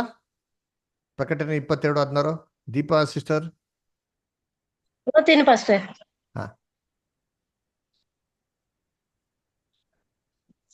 ಮುಂಜಾನೆ ನಕ್ಷತ್ರಗಳು ಒಟ್ಟಾಗಿ ಉತ್ಸಾಹಧ್ವನಿ ಎತ್ತುತ್ತಾ ದೇವಕುಮಾರ ಎಲ್ಲರೂ ಆನಂದ ಘೋಷಣೆ ಮಾಡುತ್ತಾ ಇರಲು ಭೂಲೋಕದ ಸುಣ್ಣಪಾದಗಳು ಯಾವುದರಲ್ಲಿ ನೆಲೆಗೊಂಡವು. ನೋಡ್ರ ಏನ್ ಹೇಳ್ತಾರೆ ಅಲ್ಲಿ ಹೇಳ್ಬೇಕಾರೆ ಏನ್ರಿ, ಮುಂಜಾನೆ ನಕ್ಷತ್ರಗಳು ಹರ್ಷಧ್ವನಿಯಿಂದ ಉತ್ಸಾಹದಿಂದ ಆಡುತ್ತಾ ಅಂತ ಹೇಳ್ತಾರೆ. ಮುಂಜಾನೆ ನಕ್ಷತ್ರಗಳು ಅಂತ ಹೇಳ್ತಾರೆ, ಮುಂಜಾನೆ ನಕ್ಷತ್ರ ಅಂತ ಹೇಳಿದಾಗ ಗಳು ಅಂತಂದ್ರೆ ಎರಡು. ಇನ್ನೊಬ್ರು ಯಾರಪ್ಪ ಅಂತಂದ್ರೆ ನಮ್ಮ ರಕ್ಷಕಂತ ಯೇಸು ಕ್ರಿಸ್ತ. ಎಲ್ಲಿ ಕೊಟ್ಟಿದ್ದಾರೆ ಅಂದ್ರೆ ಪ್ರಕಟಣೆ 22:16 ಓದಿ. ನೀವು ಓದಿದ್ದು ಯೋಬ 38:6-7, ಪ್ರಕಟಣೆ 22:16 ಓದ್ರಿ. ಯೇಸುವೆಂಬ ನಾನು ನನ್ನ ಸಭೆಗಳ ಯೋಜನಾರ್ಥವಾಗಿ ಈ ಸಂಗತಿಗಳ ವಿಷಯದಲ್ಲಿ ನಿಮಗೆ ಸಾಕ್ಷಿ ಹೇಳುವುದಕ್ಕೋಸ್ಕರ ನನ್ನ ದೂತನನ್ನು ಕೊಟ್ಟೆನು. ನಾನು ದಾವೀದ ವಂಶವೆಂಬ ಬುಡದಿಂದ ಹುಟ್ಟಿದ ಚಿಗುರು, ಅವನ ಸಂತತಿಯು ಉದಯ ಸೂಚಕವಾದ ಪ್ರಕಾಶವುಳ್ಳ ನಕ್ಷತ್ರವೂ ಆಗಿದೆ. ನೋಡ್ರ ಉದಯ ಸೂಚಕವಾದ ನಕ್ಷತ್ರ ಅಂತೆ ಅಲ್ವರ. ಹಂಗಾರೆ ಬೈಬಲ್ ಇಬ್ಬರವ್ರೆ, ಲೂಸಿಫರ್ ಮತ್ತೆ ಜೀಸಸ್ ಕ್ರೈಸ್ಟ್ ಇಬ್ರು ಉದಯ ಸೂಚಕ ನಕ್ಷತ್ರ ಅಂದ್ರೆ. ಲೂಸಿಫರ್ನ ಸೃಷ್ಟಿ ಮಾಡ್ಬೇಕಾದ್ರೆ ಚೆನ್ನಾಗೇ ಇದ್ರು, ಭೂಮಿಗೆ ಅಸ್ಥಿಪರ ಹಾಕ್ಬೇಕಾದ್ರೆ ಇಬ್ರು ಜೊತೆಗೆ ಇದ್ರು ಅಂತೀರಿ. ಮತ್ತೆ ಹಂಗಾರೆ ಕರ್ತನಲ್ಲಿ ಪ್ರೀತಿ ಅಂತ ಸೋರಸರುಗಳೇ, ಮತ್ತೆ ಲೂಸಿಫರ್ ಇದ್ದವರು ಸೇತಾನ ಹೆಂಗಪ್ಪ ಆಗಿದ್ದು ಅಂತಂದ್ರೆ, ಕರ್ತನಲ್ಲಿ ಪ್ರೀತಿ ಅಂತ ಸೊರಗಳೇ, ದೇವರು ಆದಾಮ್ನ ಸೃಷ್ಟಿ ಮಾಡ್ಬಿಟ್ಟು ಭೂಲೋಕ ಸರ್ವಾಧಿಕಾರ ಕೊಟ್ಬಿಟ್ಟು ಈಡೇನ್ ದೊಡ್ಡದಂತ ಎಲ್ಲಾ ಹಣ್ಣುಗಳನ್ನ ತಿನ್ನು, ಆದ್ರೆ ಒಂದೇ ಒಂದ್ ಮರದ ಹಣ್ಣು ಏನ್ ಮಾಡಕ್ ಹೋಗ್ಬೇಡ, ನೀನು ತಿನ್ನಕ್ ಹೋಗ್ಬೇಡ, ತಿನ್ನ ದಿನ ನೀನ್ ಸತ್ತೇ ಸಾಯಿವಿ ಅಂತ ಹೇಳ್ತಾರೆ. ಅದರ ಓದಿ ನೋಡಿ ಅದನ್ನ. ಇಲ್ಲೇಂದ್ರೆ ಆದಿಕಾಂಡ 2:17. ಜೀನಾ ಸಿಸ್ಟರ್ ಓದ್ಬೋದಾ? ಜೆನಿಸಿಸ್ 2:17. ಒಳ್ಳೆದರ ಕೆಟ್ಟದರ ಅರುವನ್ನು ಹುಟ್ಟಿಸುವ ಮರದ ಹಣ್ಣನ್ನು ಮಾತ್ರ ತಿನ್ನಬಾರದು, ತಿಂದ ದಿನ ಸತ್ತೇ ಹೋಗುವಿ ಎಂದು ವಿಧಿಸಿದನು. ನೋಡ್ರ, ತಿಂದೇ ದಿನ ಸತ್ತೇ ಹೋಗುವಿ ಅಂತಂದ್ರು. ಅದರ ಏನ್ ಬೇಕೋ ತಿನ್ರಿ, ಆದ್ರೆ ಈ ಮರದ ಹಣ್ಣು ಮಾತ್ರ ತಿನ್ಬಾರ್ದು ಅಂತ ಹೇಳಿ. ಏನಕ್ಕಪ್ಪ ಅಂತಂದ್ರೆ ಪರೀಕ್ಷೆ ಮಾಡೋದಕ್ಕೆ. ನೋಡ್ರಿ ಇವಾಗ ದೇವರು ಭೂಲೋಕದ ಅಧಿಕಾರ ಕೊಟ್ಬಿಟ್ಟವ್ರಪ್ಪ, ಅದನ್ನ ಪರೀಕ್ಷೆ ಮಾಡಿಲ್ಲ. ಹೆಂಗ್ ಪರೀಕ್ಷೆ ಮಾಡೋದು ಇವಾಗ? ನಂಬಿಕಸ್ಥನಾಗಿರ್ತಾನೋ ಇಲ್ವೋ ಅಂತ ಅಂದ್ಬಿಟ್ಟು ಅದಕ್ಕೆ ಒಂದು ಚಿಕ್ಕ ಟೆಸ್ಟ್ ಇಟ್ರು. ಉದಾಹರಣೆಗೆ ಒಂದು ಕಂಪನಿ ಕೆಲ್ಸಕ್ಕೆ ಸೇರಿದ ತಕ್ಷಣ ಆ ಕಂಪನಿ ಓನರ್ ನಮ್ಗೆ ಇವಾಗ 10 ಲಕ್ಷ ಕೊಟ್ಬಿಟ್ಟು ಬ್ಯಾಂಕಿಗೆ ಡೆಪಾಸಿಟ್ ಮಾಡೋನ್ ಕೊಡ್ತಾರ? ನಮ್ಗೆ ಇಲ್ಲ. ಯಾಕೆ? ನಾವು ನಂಬಿಕೆಸ್ಥರಾಗಿದ್ದಿರಲೋ ಅಂತ ಪರೀಕ್ಷೆ ಮಾಡಿದ್ಮೇಲೆ ನಮ್ಗೆ ಜವಾಬ್ದಾರಿಗಳನ್ನ ಕೊಡೋದು. ಆದ್ರೆ ದೇವರು ಭೂಲೋಕ ಸರ್ವಾಧಿಕಾರ ಆದಾಮ ಕೊಟ್ಬಿಟ್ಟು ಪರೀಕ್ಷೆನೆ ಮಾಡಿದಿರ. ಅಂದ ಪರೀಕ್ಷೆ ಮಾಡಕ್ಕೆ ಚಿಕ್ಕ ಟೆಸ್ಟ್ ಇರ್ತಾರೆ ಅಲ್ಲ. ಈ ಚಿಕ್ಕ ಟೆಸ್ಟ್ ಇಟ್ಬಿಟ್ಟು ಆದಾಮ್ ಮತ್ತೆ ಅವ್ವಾಳ್ ಮೇಲೆ ಈ ಉದಯ ಸೂಚಕ ನಕ್ಷತ್ರವಾಗಿರಂತ ಲೂಸಿಫರ್ನ ಏನ್ ಮಾಡ್ತಾರೆ ಅಂದ್ರೆ ಒಂದು ವಾಚ್ಮ್ಯಾನ್ ತರ ಇರ್ತಾರೆ. ಈಡೇನ್ ತೋಟದಲ್ಲಿ ಇವ್ರನ್ನ ಕಾಯೋದಿಕ್ಕೆ ಅಂತ ಇಡ್ತಾರೆ. ಎಲ್ಲಿದೆ ವಾಕ್ಯ? ಎಜೆಕಿಯಲ್ 28:14 ಓದಿ. ರಮೇಶ್ ಬದರ್ ಓದಿ. ಎಜೆಕಿಯಲ್ 28:14 ಓದಿ. ರಮೇಶ್ ಬದರ್ ಓದ್ಬೋದಾ? ಓಕೆ. ಶಾಲೋಮ್ ಸಿಸ್ಟರ್ ಓದ್ಬೋದಾ? ಓಕೆ. ರಂಗಸ್ವಾಮಿ ಬದರ್ ಓದಿ. ನೀನು ರೆಕ್ಕೆ ತೆರೆದು ನೆರಳು ಕೊಡುವ ಕೊರುಬಿಯಾಗಿದ್ದಿ. ಕೆರೂಬಿ ನಾನು ನೋಡ್ರಾ? ನಿನ್ನನ್ನು ಹಾ. ನಾನು ನಿನ್ನನ್ನು ದೇವರ ಪರಿಶುದ್ಧ ಪರ್ವತದಲ್ಲಿ ನೆಲೆಗೊಳಿಸಿದೆನು. ನೋಡ್ರ ಎಷ್ಟ್ಲಿ ಹೇಳ್ತಾರೆ, ರೆಕ್ಕೆ ತೆರಳು ನೆರಳು ಕೊಡುವಂತ ಕೆರೂಬಾಗಿದ್ದಿ. ಪರಿಶುದ್ಧ ಪರ್ವತದಲ್ಲಿ ಈಡೇನ್ ತೋಟದಲ್ಲಿ ದೇವ್ರು ಇಟ್ಟಿದ್ರಂತೆ ಅವನ್ನ ಅಲ್ವರ. ಅದಕ್ಕೆ ನೋಡ್ಬೇಕು, ದೇವರ ಉದ್ಯಾನವಂತ ಈಡೇನ ಇದ್ದಿ ಅಂತ ಹೇಳ್ತಾರೆ. ನೋಡ್ತೀರಿ ಏನಪ್ಪ ಕೆಲಸ ಅಂದ್ರೆ, ಮನುಷ್ಯ ಪಾಪಕ್ಕೆ ಬೀಳ್ದಿರ್ತಿಲಿ ಮನುಷ್ಯನ ಕಾಯಿ ಅಂತಂದ್ರೆ ಇವ್ರೇನ್ ಮಾಡ್ಬಿಟ್ರು ಅಂತಂದ್ರೆ, ನಾನಂತ ಉದಯ ಸೂಚಕ ನಕ್ಷತ್ರ, ನಾನಂತ ಉನ್ನತವಂತ ಸ್ಥಾನದಲ್ಲಿ ಇದ್ದೀನಿ, ನನ್ನನ್ನ ಭೂಲೋಕಕ್ಕೆ ರಾಜನಾಗಿ ಮಾಡೋ ಬದಲು ಈ ಆದಾಮ್ ಮತ್ತೆ ಅವಳನ್ನ ಭೂಮಿಗೆ ರಾಜಂತರ ಮಾಡ್ಬಿಟ್ಟು ನನ್ನನ್ನ ಏನ್ ಮಾಡ್ಬಿಟ್ಟವ್ರೆ ದೇವ್ರು ಒಂದು ವಾಚ್ಮ್ಯಾನ್ ತರ ಇಟ್ಬಿಟ್ಟವ್ರಲ್ಲ ಅಂತಬಿಟ್ಟು ಏನ್ ಮಾಡ್ತಾರೆ ಅಂದ್ರೆ, ಇವ್ನಿಗೆ ಹೆಮ್ಮೆ ಬಂದು ದೇವರದ ಬಗ್ಗೆ ಪಾಪ ಮಾಡ್ತಾನೆ. ಹೇಗೆ ಅಂತಂದ್ರೆ, ಯೋಚನೆ ಮಾಡಿ, ನಾವೊಂದು ಕಂಪನಿಲಿ ಮ್ಯಾನೇಜರ್ ಇದ್ದೀರಿ, ಒಳ್ಳೆ ಲೆವೆಲಲ್ಲಿ ಇದ್ದೀರಿ. ಸಡನ್ ಆಗಿ ನನ್ನ ಬಾಸ್ ಬಂದ್ಬಿಟ್ಟು, ನಾಳೆ ನೀವು ಮ್ಯಾನೇಜರ್ ಅಲ್ಲಪ್ಪ, ನೀವು ವಾಚ್ಮ್ಯಾನ್ ಕೆಲಸ ಮಾಡ್ಬೇಕು, ನಮ್ಗೆ ಹಿಂಗಿರ್ತಾರೆ. ದಿನ ಬೆಳಿಗ್ಗೆ ಸಂಜೆ ನಮ್ಮ ಬಾಸ್ ಹಿಂಗೆ ಹೋಗ್ತಾ ಬರ್ತಾ ಇರ್ಬೇಕಾದ್ರೆ ನಮ್ಗೆ ಏನಿಸ್ತಾರೆ, ಮನಸ್ಸಲ್ಲಿ ದ್ವೇಷ ಹುಡ್ತಾ ನೋಡಿ, ಹಿಂಗೇನಾರ ಮಾಡಬೇಕು, ನಾನು ಹಿಂಗಿದ್ನಲ್ಲ ಹಂಗೆ ಮಾಡ್ಬಿಟ್ಟಲ್ಲ ಅಂತಂದ್ಬಿಟ್ಟು ದ್ವೇಷ ಬರ್ತಾರೆ. ಇದೇ ರೀತಿ ಏನ್ರಿ ಲೂಸಿಫರ್ಗೂ ಬಂದಿದ್ದು. ಆವಾಗ ಲೂಸಿಫರು ಸೇತಾನ ಆಗ್ಬಿಡ್ತಾನೆ. ನೋಡಿ ವಾಕ್ಯ ಓದನ. ಯೆಶಾಯ 14:13-14. Daniel Badr ಓದೋದಾ? Daniel Badr Daniel ಸರಿ, ಓಕೆ. ಪುಷ್ಪಲತಾ ಅಷ್ಟು ಓದ್ಬೋದಾ? ನೀನು ನಿನ್ನ ಮನಸ್ಸಿನಲ್ಲಿ, ನಾನು ಆಕಾಶಕ್ಕೆ ಹತ್ತಿ ಉತ್ತರ ದಿಕ್ಕಿನ ಕಟ್ಟಕಡೆ ಇರುವ ಸುರಗಣ ಪರ್ವತದಲ್ಲಿ ನನ್ನ ಸಿಂಹಾಸನವನ್ನು ದೇವರ ನಕ್ಷತ್ರಗಳಿಗಿಂತ ಮೇಲೆ ಏರಿಸಿ ಆಸೀನನಾಗುವೆನು. ಉನ್ನತ ಮೇಘಮಂಡಲದ ಮೇಲೆ ಏರಿ ಉನ್ನತೋನ್ನತನಿಗೆ ಸರಿ ಸಮಾನನಾಗುವೆನು ಅಂದುಕೊಂಡಿದೆಯಲ್ಲ. ನೋಡ್ರ ಹೆಂಗಂತೆ ಅನ್ಕೊಂಡ್ರು, ನಾನು ಉನ್ನತನಿಗೆ ಸರಿ ಸಮನಾಗ್ತೀನಿ. ದೇವ್ರು ತಪ್ಪು ಮಾಡ್ಬಿಟ್ರು, ನನ್ನ ವಾಚ್ಮನ್ ಆಗಿಬಿಟ್ಬಿಟ್ರು, ಅವನ ರಾಜನಾಗಿ ಮಾಡ್ಬಿಟ್ಟವ್ರೆ. ನನ್ನನ್ನು ರಾಜನಾಗಿ ಮಾಡ್ಬೇಕಾಗಿತ್ತು. ಉನ್ನತನಿಗೆ ಸರಿ ಸಮನಾಗ್ತೀನಿ. ಹೆಂಗಾರ ಮಾಡಿ ಆದಾಮ್ ಮತ್ತೆ ಅವಳ ನನ್ನ ಕಡೆ ಮಾಡ್ಕೊಂಬಿಟ್ಟ ಅಂತಂದ್ರೆ, ಇವ್ರ ಬದಲು ನಾನೇನಾಗ್ಬೋದು? ರಾಜನಾಗ್ಬೋದು. ಅವಾಗ ಉನ್ನತೋನ್ನತರ ಅವ್ರು ಹೆಂಗೆ ಇಡೀ ಬ್ರಹ್ಮಾಂಡಕ್ಕೆ ರಾಜನೋ ಆ ಥರ ಇಡೀ ಭೂಮಿಗೆ ನಾನೇನಾಗ್ಬೋದು? ರಾಜಂತರ ಆಗ್ಬೋದು ಅಂತ ಏನ್ ಮಾಡ್ತಂದ್ರೆ, ಏನ್ರಿ ಈ ಉದ್ದೇಶದಿಂದ, ಈ ಒಂದು ಕೆಟ್ಟ ಮನಸ್ಸಿಂದ ಆದಾಮ್ ಮತ್ತೆ ಅವಳನ್ನ ಏನ್ ಮಾಡ್ತಾರೆ? ವಂಚಿಸ್ತಾರೆ. ಹಿಂಗೆ ಒಂದು ಸರ್ಪನ ಉಪಯೋಗಿಸ್ಕೊಂಡು, ಸರ್ಪ ಬಂದು ಏನ್ ಮಾಡ್ತಾ ಅಂತ ಹೇಳ್ತಾರೆ ಬೈಬಲ್ ಓದಂದ್ರೆ, ಯಾವಳತ್ತ ಮಾತಾಡ್ತು, ಸರ್ಪ ಮಾತಾಡ್ತಾರ, ಅದೆಲ್ಲ ಮುಂದಕ್ಕೆ ಬರೋ ಕ್ಲಾಸಲ್ಲಿ ನೋಡೋಣ ನಾವು. ಯಾವ್ದಾರ ಅದು ಬಂದು ಯಾವಳತ್ತ ಅಂತೂ, ಏನಮ್ಮ ಹಣ್ಣ ತಿನ್ಬಾರ್ದ, ತಿನ್ನೋ ದಿನ ಸಾಯ್ತೀಯಾ ಅಂತ ಬಂದ. ಅವಾಗ ಯಾವಳ ಏನ್ ಮಾಡ್ತಾಯಿಲ್ಲ, ಹೌದು, ಅಯ್ಯೋ ತಿನ್ಬಾರ್ದು, ತಿಂದ್ರೆ ಏನಾಗ್ತೀಯ ನೀನು, ಸತ್ಯ ಸಾಯ್ತೀಯಾ ಅಂತ ದೇವ್ ಹೇಳಿದಾರೆ. ಓ ಹೌದಾ, ತಿಂದೆ ಸತ್ಯ ಸಾಯಿಲ್ಲ, ನೋಡು ಸರ್ಪ ಏನಾಗ್ತಿದೆ, ತಿಂದಿಯಾ, ಬದುಕೆ ಇದೆಯಲ್ಲ ಅಂತಂದ್ಬಿಟ್ಟು ಇವಳಿಗೆ ಏನಾಗ್ತಾರೆ, ಒಂದು ಪ್ರಶ್ನೆಗೆ ಒಂದು ಉತ್ತರ ಬಂದಿರ್ತಾರೆ. ನೋಡಿ ಇವೆಲ್ಲ ಬಂದ್ಬಿಟ್ಟು ಮಾತು ನಡೆದಿಲ್ಲ ರೀ. ಈಡೇನ್ ತೋಟದಲ್ಲಿ ಸರ್ಪ ಹಣ್ಣ ತಿನ್ನೋ ರೀತಿಯಲ್ಲಿ ಏನಾಗಿತ್ತಾರೆ ಏನ್ರಿ ಮಾಡಿತಾರೆ ನೋಡ್ರಿ ಸೇತಾನ. ಅವರ ಹಣ್ಣ ತಿನ್ನಿದ ತಕ್ಷಣ ಯಾವಳ ಮನಸ್ಸಿಗೆ ಒಂದು ಪ್ರಶ್ನೆ ಏನಾಗಿರ್ತಾರೆ, ಉದ್ಭವ ಆಗಿರ್ತಾರೆ, ತಾನೇ ಉದ್ಭವ ಆಗಿರ್ತಾರೆ. ಅದ್ರ ನೋಡಿ, ಏನೋ ಒಂದು ವಸ್ತು ನೋಡಿದ ತಕ್ಷಣ ನಮ್ಮ ಮನಸ್ಸಲ್ಲಿ ಒಂದು ಆಲೋಚನೆ ಬರ್ತಾ ಇಲ್ಲ, ಒಂದು ಪ್ರಶ್ನೆ ಉತ್ತರ ಏನೋ ಬರ್ತಾ ಇಲ್ವಾ, ಅದೇ ತರ ಒಂದು ಪ್ರಶ್ನೆ ಏನಾಗಿರ್ತಾರೆ ಯಾವಳ ಮನಸ್ಸಲ್ಲಿ ಬಂದಿರ್ತದೆ. ದೇವ್ರ ಹಣ್ಣ ತಿನ್ಬೇಡ ಅಂದ್ರಲ್ಲ, ಈ ಸರ್ಪ ತಿಂದೇನಾಗಿದೆ, ಬದುಕೆ ಇದೆಯಲ್ಲ ಅಂತ ಅಂದ್ಬಿಟ್ಟು. ಆವಾಗ ಸೇತಾನ ಏನು ಉತ್ತರ ಕೊಟ್ಟಿದ್ದಾನೆ, ಈ ಪ್ರಶ್ನೆಗೆ ಉತ್ತರ ಮನ್ಸಲ್ಲಿ ಏನು ಕೊಟ್ಟಿದ್ದಾನೆ, ತಿನ್ನು, ನೀನು ಹೇಗೂ ಸಾಯುವುದಿಲ್ಲ. ಹೇಗೆ ಸರ್ಪ ತಿನ್ನು ಹೆಂಗೆ ಬದುಕಿದೆಯೋ ಆಯ್ತಾ, ನೀನು ಬದುಕಿದ್ಯಾ, ಏನಾಗಲ್ಲ ತಿನ್ನು ಅಂದ್ಬಿಟ್ಟು. ಅದ್ಗೆ ಏವಾಳೋ ಇನ್ನೊಂದು ಪ್ರಶ್ನೆ ಬಂದಿರ್ತಾರೆ, ಹಂಗಾರೆ ದೇವ್ರು ಏನಕ್ಕಪ್ಪ ತಿನ್ಬೇಡ ಅಂತ ಹೇಳಿದ್ರು ಅಂತ. ಅಯ್ಯೋ ನೀನ್ ತಿಂದ್ರೆ ದೇವ್ರ ತರ ಆಗ್ಬಿಡ್ತೀಯ ಅಂದ್ಬಿಟ್ಟು ದೇವ್ರಿಗೆ ಭಯ, ಅದಕ್ಕೆ ದೇವ್ರು ನಿನ್ನ ಏನ್ ಮಾಡ್ತಾವ್ರೆ, ತಡಿತಾವ್ರೆ ಅಂತಂದ್ಬಿಟ್ಟು ಉತ್ತರ ಕೊಡ್ತಾರೆ. ಈ ತರ ಏನ್ರಿ ಮನ್ಸಲ್ಲಿ ಇವೆಲ್ಲ ಉತ್ತರ ಕೊಟ್ಟಿದ ತಕ್ಷಣ ಏವಾಳ ಏನ್ ಮಾಡ್ತಾಳೆ, ತಿನ್ಬಾರ್ದಾಗಿರೋಂಥ ಹಣ್ಣ ತಿನ್ಬಿಡ್ತಾಳೆ. ನೋಡಿ ಲೋಕದಲ್ಲಿ ಅದೇ ಫಸ್ಟ್ ಪ್ರಶ್ನೆ ರೀ. ಪ್ರಶ್ನೆ ಯಾರಿಂದ ಬಂತು? ಸರ್ಪದಿಂದ ಬಂತು. ಅದಕ್ಕೆ ಇವತ್ತು ಪ್ರಶ್ನೆಯ ಚಿಹ್ನೆ ಕ್ವಶನ್ ಮಾರ್ಕ್ ಹಾಕ್ಬೇಕಾದ್ರೆ ಹೆಂಗೆ ಹಾಕ್ತೀರಿ? ಸರ್ಪದ ಎಡೆ ತರ ಹಾಕೋದು. ಯಾಕೆ? ಸರ್ಪದಿಂದಾನೇ ಪ್ರಶ್ನೆ ಬಂದಿರೋದು ನೋಡ್ರಿ. ಬೈಬಲಲ್ಲಿ ಮಾತ್ರ ಇದಕ್ಕೆಲ್ಲ ಉತ್ತರ ಇರೋದ್ರಿ, ಬೇರೆ ಯಾವ್ದ್ರಲ್ಲಿ ಏನಾಗಿಲ್ಲ ಉತ್ತರ ಇಲ್ಲ ಅಲ್ವರ. ಅದಕ್ಕೆ ಯಾವಾಗ ಹವಾಳು ಹಣ್ಣ ತಿಂತಾಳೋ ಆದಾಮ್ಗೆ ಏನ್ ಮಾಡ್ತಾನೆ, ಕೊಡ್ತಾನೆ ಅಂತೀನಿ. ಆದಾಮ್ಗೆ ಚೆನ್ನಾಗಿ ಗೊತ್ತಿರ್ತಾರ್ರಿ, ಹಣ್ಣ ತಿನ್ಬಿಟ್ಟಾಳೆ ಯಾವಾಳು ಖಂಡಿತವಾಗಿ ಏನಾಗ್ತಾಳೆ, ಅವಳು ಸತ್ತೇ ಹೋಗ್ತಾಳೆ ಅಂತಂದ್ಬಿಟ್ಟು. ಅವಳು ಹೋಗ್ಬಿಟ್ರೆ ನನ್ ಗತಿ ಏನಪ್ಪಾ ಅಂತಂದ್ಬಿಟ್ಟು ಆದಾಮ್ ಏನ್ ಮಾಡ್ದಂದ್ರೆ, ಇವನು ಅವಳನ್ನ ಬಿಟ್ಟಿರಕ್ ಆಗ್ದಿರ ಹಣ್ಣ ತಿನ್ಬಿಡ್ತಾನೆ ಅಲ್ವರ. ಅದಕ್ಕೆ ಬೈಬಲ್ ಏನ್ ಹೇಳ್ತಾರೆ ನೋಡಿ ಅಂತೀನಿ ಆದಾಮ್ ಬಗ್ಗೆ.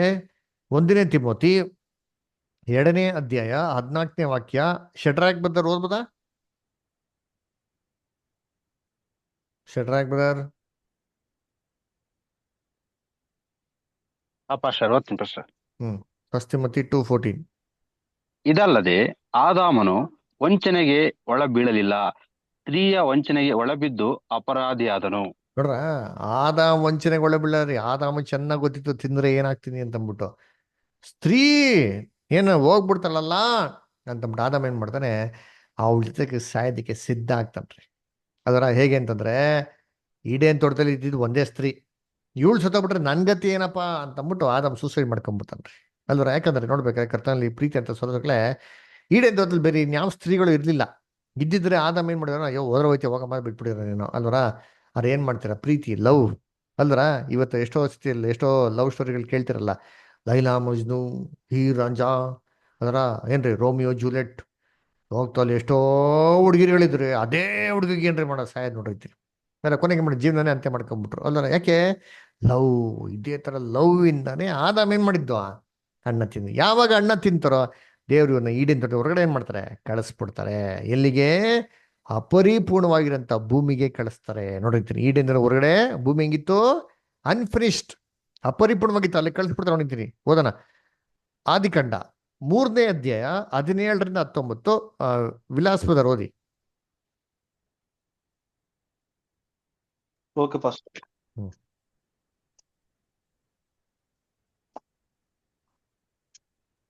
ಆದಿಕಾಂಡ 3:17-19. ಹಾ. ನಾನು ನಿನಗೆ ಆಜ್ಞಾಪಿಸಿದ ಮರದ ಫಲವನ್ನು ನೀನು ಹೆಂಡತಿಯ ಮಾತು ಕೇಳಿ ತಿಂದ ಕಾರಣ ನಿನ್ನ ನಿಮಿತ್ತ ಭೂಮಿಗೆ ಶಾಪ ಬಂತು. ನಿನ್ನ ಜೀವಮಾನವೆಲ್ಲ ದುಡಿದು ದುಡಿದು ಭೂಮಿಯ ಹುಟ್ಟುವಳಿಯನ್ನು ತಿನ್ನಬೇಕು.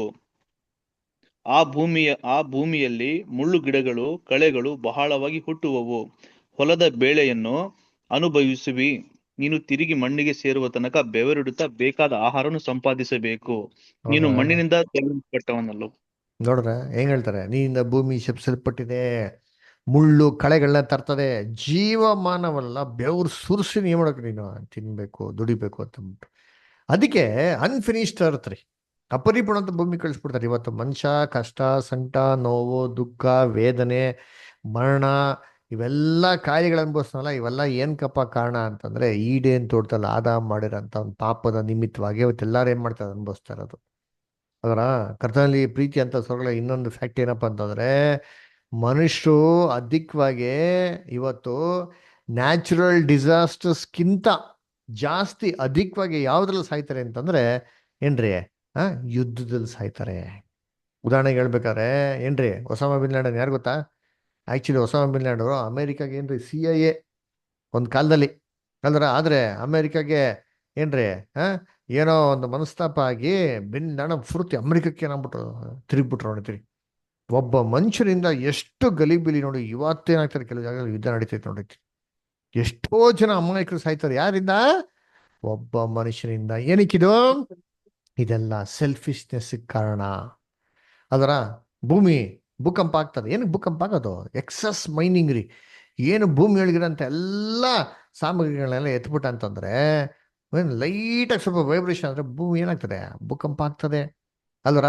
ಏನ್ರಿ, ಫ್ಲಡ್ಸ್ ಏನಕ್ಕೆ ಬರೋದು? ಡಿಫಾರೆಸ್ಟ್ರೇಷನ್. ಮನುಷ್ಯನಿಗೆ ಸೌದೆ ಬೇಕು ಅಂತ ಏನ್ ಮಾಡೋದು, ಮರಗಳೆಲ್ಲ ಕಡಿತಾ ಇರೋದು. ಯೋಚನೆ ಮಾಡಿ, ಒಂದು ಮರ ಬೆಳಿಬೇಕಂದ್ರೆ ಎಷ್ಟು ವರ್ಷಗಳು ಬೇಕು. ಅದನ್ನ ಏನ್ರಿ 1 ಅವರಲ್ಲಿ ಹೊಡೆದು ಬಿಸಾಕ್ಬಿಡ್ತಾರೆ ನೋಡ್ರಿ. ಅದರ ಎಲ್ಲ ಬೆಟ್ಟ ಗುಡ್ಡಗಳಿಂದ ಎಲ್ಲ ಮರಗಳೆಲ್ಲ ಹೊಡೆದಾಕ್ತಾರೆ. ಏನ್ ಹಾಕ್ತಾರೆ ಹೇಳ್ರಿ, ಅಲ್ಲಿ ಮಳೆ ಬಂದ್ರೆ ಎಲ್ಲ ಏನ್ರಿ ಮಣ್ಣು ಕೆಸರು ಗೀಸು ಎಲ್ಲ ಕೊಚ್ಕೊಂಡು ಎಲ್ಲಿಗೆ ಬಂದ್ಬಿಡ್ತಾರೆ, ನಗರಕ್ಕೆ ಬಂದ್ಬಿಡ್ತದೆ. ಅದನ್ನ ನೋಡ್ಬೇಕಾದ್ರೆ ಇಂಥ ದುರ್ಘಟನೆಯಲ್ಲಿ ಅಧಿಕವಾಗಿರೋಂಥ ಮನುಷ್ಯರು ಇವತ್ತು ಸಾಯ್ತಾ ಇದ್ದಾರೆ. ಏನ್ಕಪ್ಪ ಕಾರಣ ಅಂದ್ರೆ ಮನುಷ್ಯನ ಸ್ವಾರ್ಥತನ. ಸರಿ, ಅದಕ್ಕೆ ಒಂದು ವಾಕ್ಯ ಓದೋಣ. ಯೆಶಾಯ 66ನೇ ಅಧ್ಯಾಯ 1ನೇ ವಾಕ್ಯ. ಶರ್ಲಿ ಸಿಸ್ಟರ್ ಓದ್ಬೋದಾ? ಐಸಿಯಾ 66:1. ಓದ್ತೀನಿ ಪ್ರಶ್ನೆ. ಯೆಹೋವನು ಹೀಗನ್ನುತ್ತಾನೆ, ಆಕಾಶವನ್ನು ಭೂಮಿಯು ನನಗೆ ಪಾದಪೀಠ, ನನಗೆ ಎಂತ ಮನೆಯನ್ನು ಕಟ್ಟಿದ್ದೀ? ನನ್ನ ವಿಶ್ರಾಂತಿಗೆ ತಕ್ಕ ಸ್ಥಳವು ಎಂಥದ್ದು? ಇವುಗಳನ್ನೆಲ್ಲ ನನ್ನ ಕೈಯೇ ನಿರ್ಮಿಸಿತು. ನೋಡ್ರ ಏನ್ ಹೇಳ್ತಾರೆ? ಏನ್ರಿ? ಆಕಾಶವು ನನ್ನ ಸಿಂಹಾಸನ, ಭೂಮಿ ನನ್ನ ಪಾದಪೀಠ ಅಂತ ಹೇಳ್ತಾರೆ. ಹಂಗಾರೆ ಏನೋ ದೇವ್ರ ಲಿಟ್ರಾಗ ಆಕಾಶದಲ್ಲಿ ಕೂತ್ಕೊಂಡು ಭೂಮಿಯಲ್ಲಿ ತನ್ನ ಕಾಲಿಟ್ಟವ್ರೆ ಅಂತಾನ? ಇಲ್ಲ ರೀ. ಅದರ ಆಕಾಶ ಸಿಂಹಾಸನ, ಭೂಮಿ ಪಾದಪೀಠ ಅಂದ್ರೆ ಬೇರೆ ಅರ್ಥ ಇದೆ ರೀ. ಅದರ ಏನೋ ಬೇರೆ ಬೇರೆ ಧರ್ಮಗಳಲ್ಲಿ ಹೇಳ್ದಂಗೆ ದೇವ್ರು ಕೂತ್ಕೊಂಡ್ಬಿಟ್ಟು ಭೂಮಿ ಮೇಲೆ ಕಾಲಿಟ್ಬಿಟ್ಟವ್ರೆ ಅಂತಲ್ಲ ರೀ. ಪಾದಪೀಠನೇನು ಅಂತ ನಾವು ನೋಡಕ್ ಬೈಬಲಲ್ಲಿ ಹುಡುಕ್ಬೇಕ್ರಿ. ಚೆನ್ನಾಗಿ ತಿಳ್ಕೊಳ್ಳಿ. How to study the Bible ನಾವು ಹೆಂಗ್ ಕಲ್ತ್ರಿ? ಬೈಬಲ್ಗೆ ಬೈಬಲ್ ಡಿಕ್ಷನರಿ. ಬೈಬಲ್ ಏನೋ ಪ್ರಶ್ನೆ ಬಂದ್ರೆ ಇದಕ್ಕೆ ಉತ್ತರ ಬೈಬಲ್ನೇ ಮಾಡಿ ನಾವು ಹುಡುಕ್ಬೇಕು. ಅದರ ಸೊ ಅದಕ್ಕೆ ಏನ್ರಿ ಪಾದಪೀಠ ಏನಪ್ಪಾ ಅಂತಂದ್ರೆ, ಪಾದಪೀಠ ಅಂದ್ರೆ ಪಾಠಕಲೆ ಅಂತ ಸ್ಥಳ ರೀ. ನೋಡಿ, ಹಳೆ ಕಾಲದಲ್ಲೆಲ್ಲ ಉಂಟು ಗುರುಗಳೆಲ್ಲ ಹೆಂಗ್ ಪಾಠ ಹೇಳ್ಕೊಡೋದ್ರೆ, ಇವನು ಗುರುಕುಲದಲ್ಲಿ ಒಂದು ಸಿಂಹಾಸನ ಕೂತ್ಕೊಂಡು ಒಂದು ದೊಡ್ಡ ಸೀಟ್ ಮೇಲೆ ಕೂತ್ಕೊಂಡು ಪಾಠ ಹೇಳ್ಕೊಡೋರು. ಶಿಷ್ಯನ್ರೆಲ್ಲ ಮುಂದೆ ಏನ್ರಿ ಚಾಪೆಗೆ ಹಾಕೊಂಡು ಕೆಳಕ್ಕೆ ಮಾಡೋ ಕೂತ್ಕೊಂಡವ್ರು. ಆ ಗುರುಗಳು ಕಾಲು ಇಟ್ಕೊಳಕ್ಕೆ ಒಂದು ಪಾದಪೀಠ ಇಟ್ಕೊಂಡ್ರು ಒಂದು ಮನೆ. ಅದರ ಆ ಶಿಷ್ಯನ್ ಕೂತಿರೋಂಥ ಸ್ಥಳಕ್ಕೆ ಏನಂತ ಕರೆಯೋದು ಅಂದ್ರೆ ಪಾದಪೀಠ. ಆ ಗುರುಕುಲದಲ್ಲಿರೋಂಥ ಪಾದಪೀಠ ಅಂತ ಹೇಳೋರು ನೋಡಿದ್ರಿ. ಅದಕ್ಕೆ ಪಾದಪೀಠ ಅಂದ್ರೆ ಪಾಠ ಕಲಿಯಂತ ಸ್ಥಳ. ವಾಕ್ಯ ಎಲ್ಲಿದೆ? ಅಪೊಸ್ತಲ ಕೃತ್ಯಗಳು 22ನೇ ಅಧ್ಯಾಯ 3ನೇ ವಾಕ್ಯ. ಅಪೊಸ್ತಲ ಕೃತ್ಯಗಳು 22ನೇ ಅಧ್ಯಾಯ 3ನೇ ವಾಕ್ಯ. ರಂಗಸ್ವಾಮಿ ಬದಲು ಓದ್ತೀರಾ?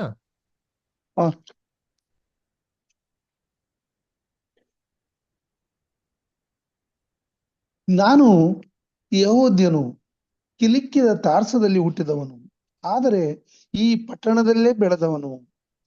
ಗಮಲೀಯೇಲನ ಪಾದ ಸನ್ನಿಧಿಯಲ್ಲಿ ನಮ್ಮ ಪಿತೃಗಳ ಧರ್ಮಶಾಸ್ತ್ರದಲ್ಲಿ ಪೂರ್ಣ ಶಿಕ್ಷಿತನಾದೆನು.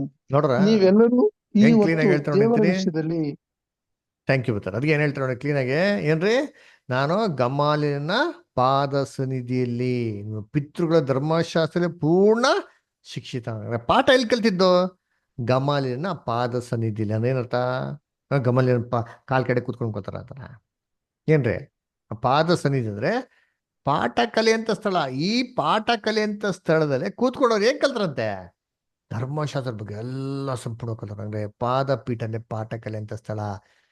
ಆಕಾಶವೇ ನನ್ನ ಸಿಂಹಾಸನ, ಭೂಮಿ ನನ್ನ ಪಾದಪೀಠ ಅಂದ್ರೆ ಪಾಠ ಕಲಿಯಂತ ಸ್ಥಳ. ಹಂಗ ದೇವರು ಯಾರಿಗೇನ್ ಪಾಠ ಕಲಿಸ್ತಾರೆ ಅಂತ ನೋಡ್ಬೇಕಾರೆ ಏನ್ರಿ, ಒಬ್ರಿಗೆ ಅಥವಾ ಏನೇ ಒಂದು ಸೃಷ್ಟಿ ಆಗ್ಲಿ ಅದು ಕಲಿಸ್ಬೇಕಾದ್ರೆ 4 ವಿಧವಾದಂತ ಇದೆ ರೀ. 4 ವಿಧವಾದಂತ ರೀತಿಲಿ ಮಾತ್ರ ಯಾವುದೇ ಸೃಷ್ಟಿ ಆಗ್ಲಿ ಒಂದು ಪಾಠ ಕಲಿಯೋದಿಕ್ ಸಾಧ್ಯ. ಅದ್ಯಾವುದು ಅಂದ್ರೆ, ಮೊದಲನೇದು ಇಂಟ್ಯೂಷನ್ ಅಂದ್ರೆ ಸಹಜ ಜ್ಞಾನ. ಸಹಜ ಜ್ಞಾನ ಅಂದ್ರೆ ಯಾವುದು ಒಳ್ಳೇದು ಯಾವುದು ಕೆಟ್ಟದು ಅಂತ ಯಾರೂ ಹೇಳ್ಕೊಡಂತ ಅವಶ್ಯಕತೆ ಇಲ್ಲ. ಈ ಜ್ಞಾನ ಅವರಷ್ಟಿಗೆ ಅವ್ರಿಗೆ ತಾನಾಗೇ ಇರ್ತದೆ. ಇದು ನಮ್ಮ ತಂದೆಯ ದೇವ್ರಿಗೆ ಮಾತ್ರ ಇರೋದ್ರಿ. ದೇವ್ರಿಗೆ ಬಿಟ್ರೆ ಇನ್ಯಾವುದೇ ಜಗತ್ತಿನ ಸೃಷ್ಟಿಗೂ ಏನ್ರಿ ಇದು ಕೆಟ್ಟದು ಇದು ಒಳ್ಳೇದು ಅಂತ ಹೇಳ್ಕೊಡಂತ ಅವಶ್ಯಕತೆ ಇಲ್ಲ ಅಂತ ಹೇಳಂಗೆ ಇಲ್ಲ ರೀ. ದೇವ್ರಿಗೆ ಬಿಟ್ರೆ ಮಿಕ್ದವ್ರು ಎಲ್ಲರೂ ಕಲಿತೆ ಕಲಿಬೇಕ್ರಿ. ಅದರ ಅದರಿಂದ ಆದಾಮ್ಗೆ ಮತ್ತೆ ಆದಾಮಿನ ಮಕ್ಳುಗಳೆಲ್ಲರಿಗೂ ಇದು ಕೆಟ್ಟದು ಇದು ಒಳ್ಳೇದು ಅಂತ ಹೇಳ್ಕೊಡಕ್ಕೆ ಈ ಒಂದು ಮೊದಲನೇ ಒಂದು ರೀತಿ ಅನ್ವಯಿಸೋದಿಲ್ಲ. ಯಾಕೆ ಅನ್ವಯಿಸೋದಿಲ್ಲ ಅಂತಂದ್ರೆ, ಇದು ದೇವ್ರ ಒಬ್ರಿಗೆ ಮಾತ್ರ ಏನಾಗೋದು ಅನ್ವಯಿಸಂಥದ್ದು. ಎರಡನೇದು ಯಾವ್ದಪ್ಪ ಅಂದ್ರೆ ಅಡ್ವೈಸ್, ಹೇಳದ್ನ ಕೇಳಂತದ್ನ. ಅದರ ದೇವ್ರ ಆದಾಮ್ಗೆ ಹೇಳಿದ್ರಾ ಹಣ್ಣ ತಿನ್ಬೇಡ ಅಂತ ಹೇಳಿದ್ರು, ಕೇಳದ್ನ ಕೇಳಲಿಲ್ಲ. ಹಂಗಾರೆ ಏನರ್ಥ ಅಂದ್ರೆ, ಎರಡನೇ ಒಂದು ವಿಚಾರ ಆದಾಮ್ನಲ್ಲಿ ಫೇಲ್ಯೂರ್ ಆಯ್ತು. ಅದರ ಏನ್ರಿ ಇದು ಒಳ್ಳೇದು ಅದು ಕೆಟ್ಟದು ಅಂತ ಅಂದ್ಬಿಟ್ಟು ಕಲಿಯಂಥದ್ದು ಆದಾಮ್ಗೆ ಏನಾಯ್ತು? ಸೆಕೆಂಡ್ ರೀತಿಲಿ ಫೇಲ್ಯೂರ್, ಅಡ್ವೈಸ್ ಫೇಲ್ಯೂರ್ ಆಗೋಯ್ತು. ಸರಿ, ಮೂರನೇದು ಅಬ್ಸರ್ವೇಷನ್, ಮತ್ತೊಬ್ಬರು ನೋಡಿ ಕಲಿಯಂಥದ್ದು. ಸರಿ, ಈಡೇನ್ ತೋಟದಲ್ಲಿ ಆದಾಮ್ಗೆ ಬೇರೆ ಯಾರೋ ಇದ್ರಾ? ಅದರ ಇದು ಪಾಪಪ್ಪ, ಇದು ಮರಣಪ್ಪ, ಇದನ್ನ ಮಾಡ್ಬಾರ್ದಪ್ಪ ಅಂತಂದ್ಬಿಟ್ಟು ಮತ್ತೊಬ್ಬರು ನೋಡಿ ಕಲಿಯೋದಕ್ಕೆ ಆದಾಮ್ಗೆ ಬೇರೆ ಏನೋ ಅವಕಾಶ ಇತ್ತಾ ಅಂದ್ರೆ ಇಲ್ಲ ರೀ. ಅವನೇ ಮೊದಲನೇ ಸೃಷ್ಟಿ, ಮತ್ತೊಬ್ಬರು ನೋಡಿ ಹೆಂಗೆ ಕಲಿಯಕ್ಕೆ ಸಾಧ್ಯ ಇದೆ? ಹಂಗಾರೆ ಆದಾಮ್ಗೆ ಈ ಒಂದು ಏನ್ರಿ ವಿಧ ಕೂಡ ಫೇಲ್ಯೂರ್ ಆಯ್ತು. ಆದ್ರೆ ಆದಾಮಿಗೆ ಫೇಲ್ಯೂರ್ ಆದ್ರೂ ಸರಿ, ಪರಲೋಕದ ದೂತರುಗಳಿಗೆ ಸಕ್ಸಸ್ ಆಗ್ತಾ ಇದೆ. ಯಾಕಂದ್ರೆ ಪಾಪ ಅಂದ್ರೆ ಏನು, ಮರಣ ಅಂದ್ರೆ ಏನು, ಕಷ್ಟ ಅಂದ್ರೆ ಏನು ಅದರ ಅಂತಂದ್ಬಿಟ್ಟು ದೇವದೂತರುಗಳಿಗೆ ಗೊತ್ತಿಲ್ಲ. ಪರಲೋಕದಲ್ಲಿ ಇಲ್ಲ ರೀ ಕಷ್ಟ, ಸಂಕಟ, ಕಣ್ಣೀರು, ಹೋರಾಟ ಯಾವುದೂ ಇಲ್ಲ ರೀ. ಇದೆಲ್ಲ ಎಲ್ಲಿರೋದು? ಮನುಷ್ಯನ ನಡುವೆ ಇರೋದು. ಇವರು ಮನುಷ್ಯನ ನೋಡ್ಬಿಟ್ಟು ಪಾಠ ಕಲಿತಾರೆ, ನೋಡ್ಬಿಟ್ಟು ಪಾಠ ಕಲಿತಾರೆ. ಓ ಹಿಂಗೆಲ್ಲ ಇರ್ಬಾರ್ದಪ್ಪ, ಹಿಂಗೆಲ್ಲ ಇದ್ರೆ ಏನಾಗ್ತಾರೆ, ಹಿಂಗೆಲ್ಲ ಆಗ್ತದೆ ಅಂತಬಿಟ್ಟು ಅವ್ರು ನೋಡಿ ಏನ್ ಮಾಡ್ತಾರೆ? ಪಾಠ ಕಲಿತಾವ್ರೆ. ಮನುಷ್ಯರಲ್ಲಿ ಫೇಲಿಯರ್ ಆದ್ರೂ ಸರಿ, ದೇವರಲ್ಲಿ ಸಕ್ಸಸ್ಫುಲ್ ಆಗಿದೆ. ನೋಡಿದ್ದೀನಿ ಎಲ್ಲಿದೆ ವಾಕ್ಯ? 1 Corinthians 4:9. 1 Corinthians 4:9. Shalom, Shalom brother sister ಓದ್ಬೋದಾ? Ramesh brother,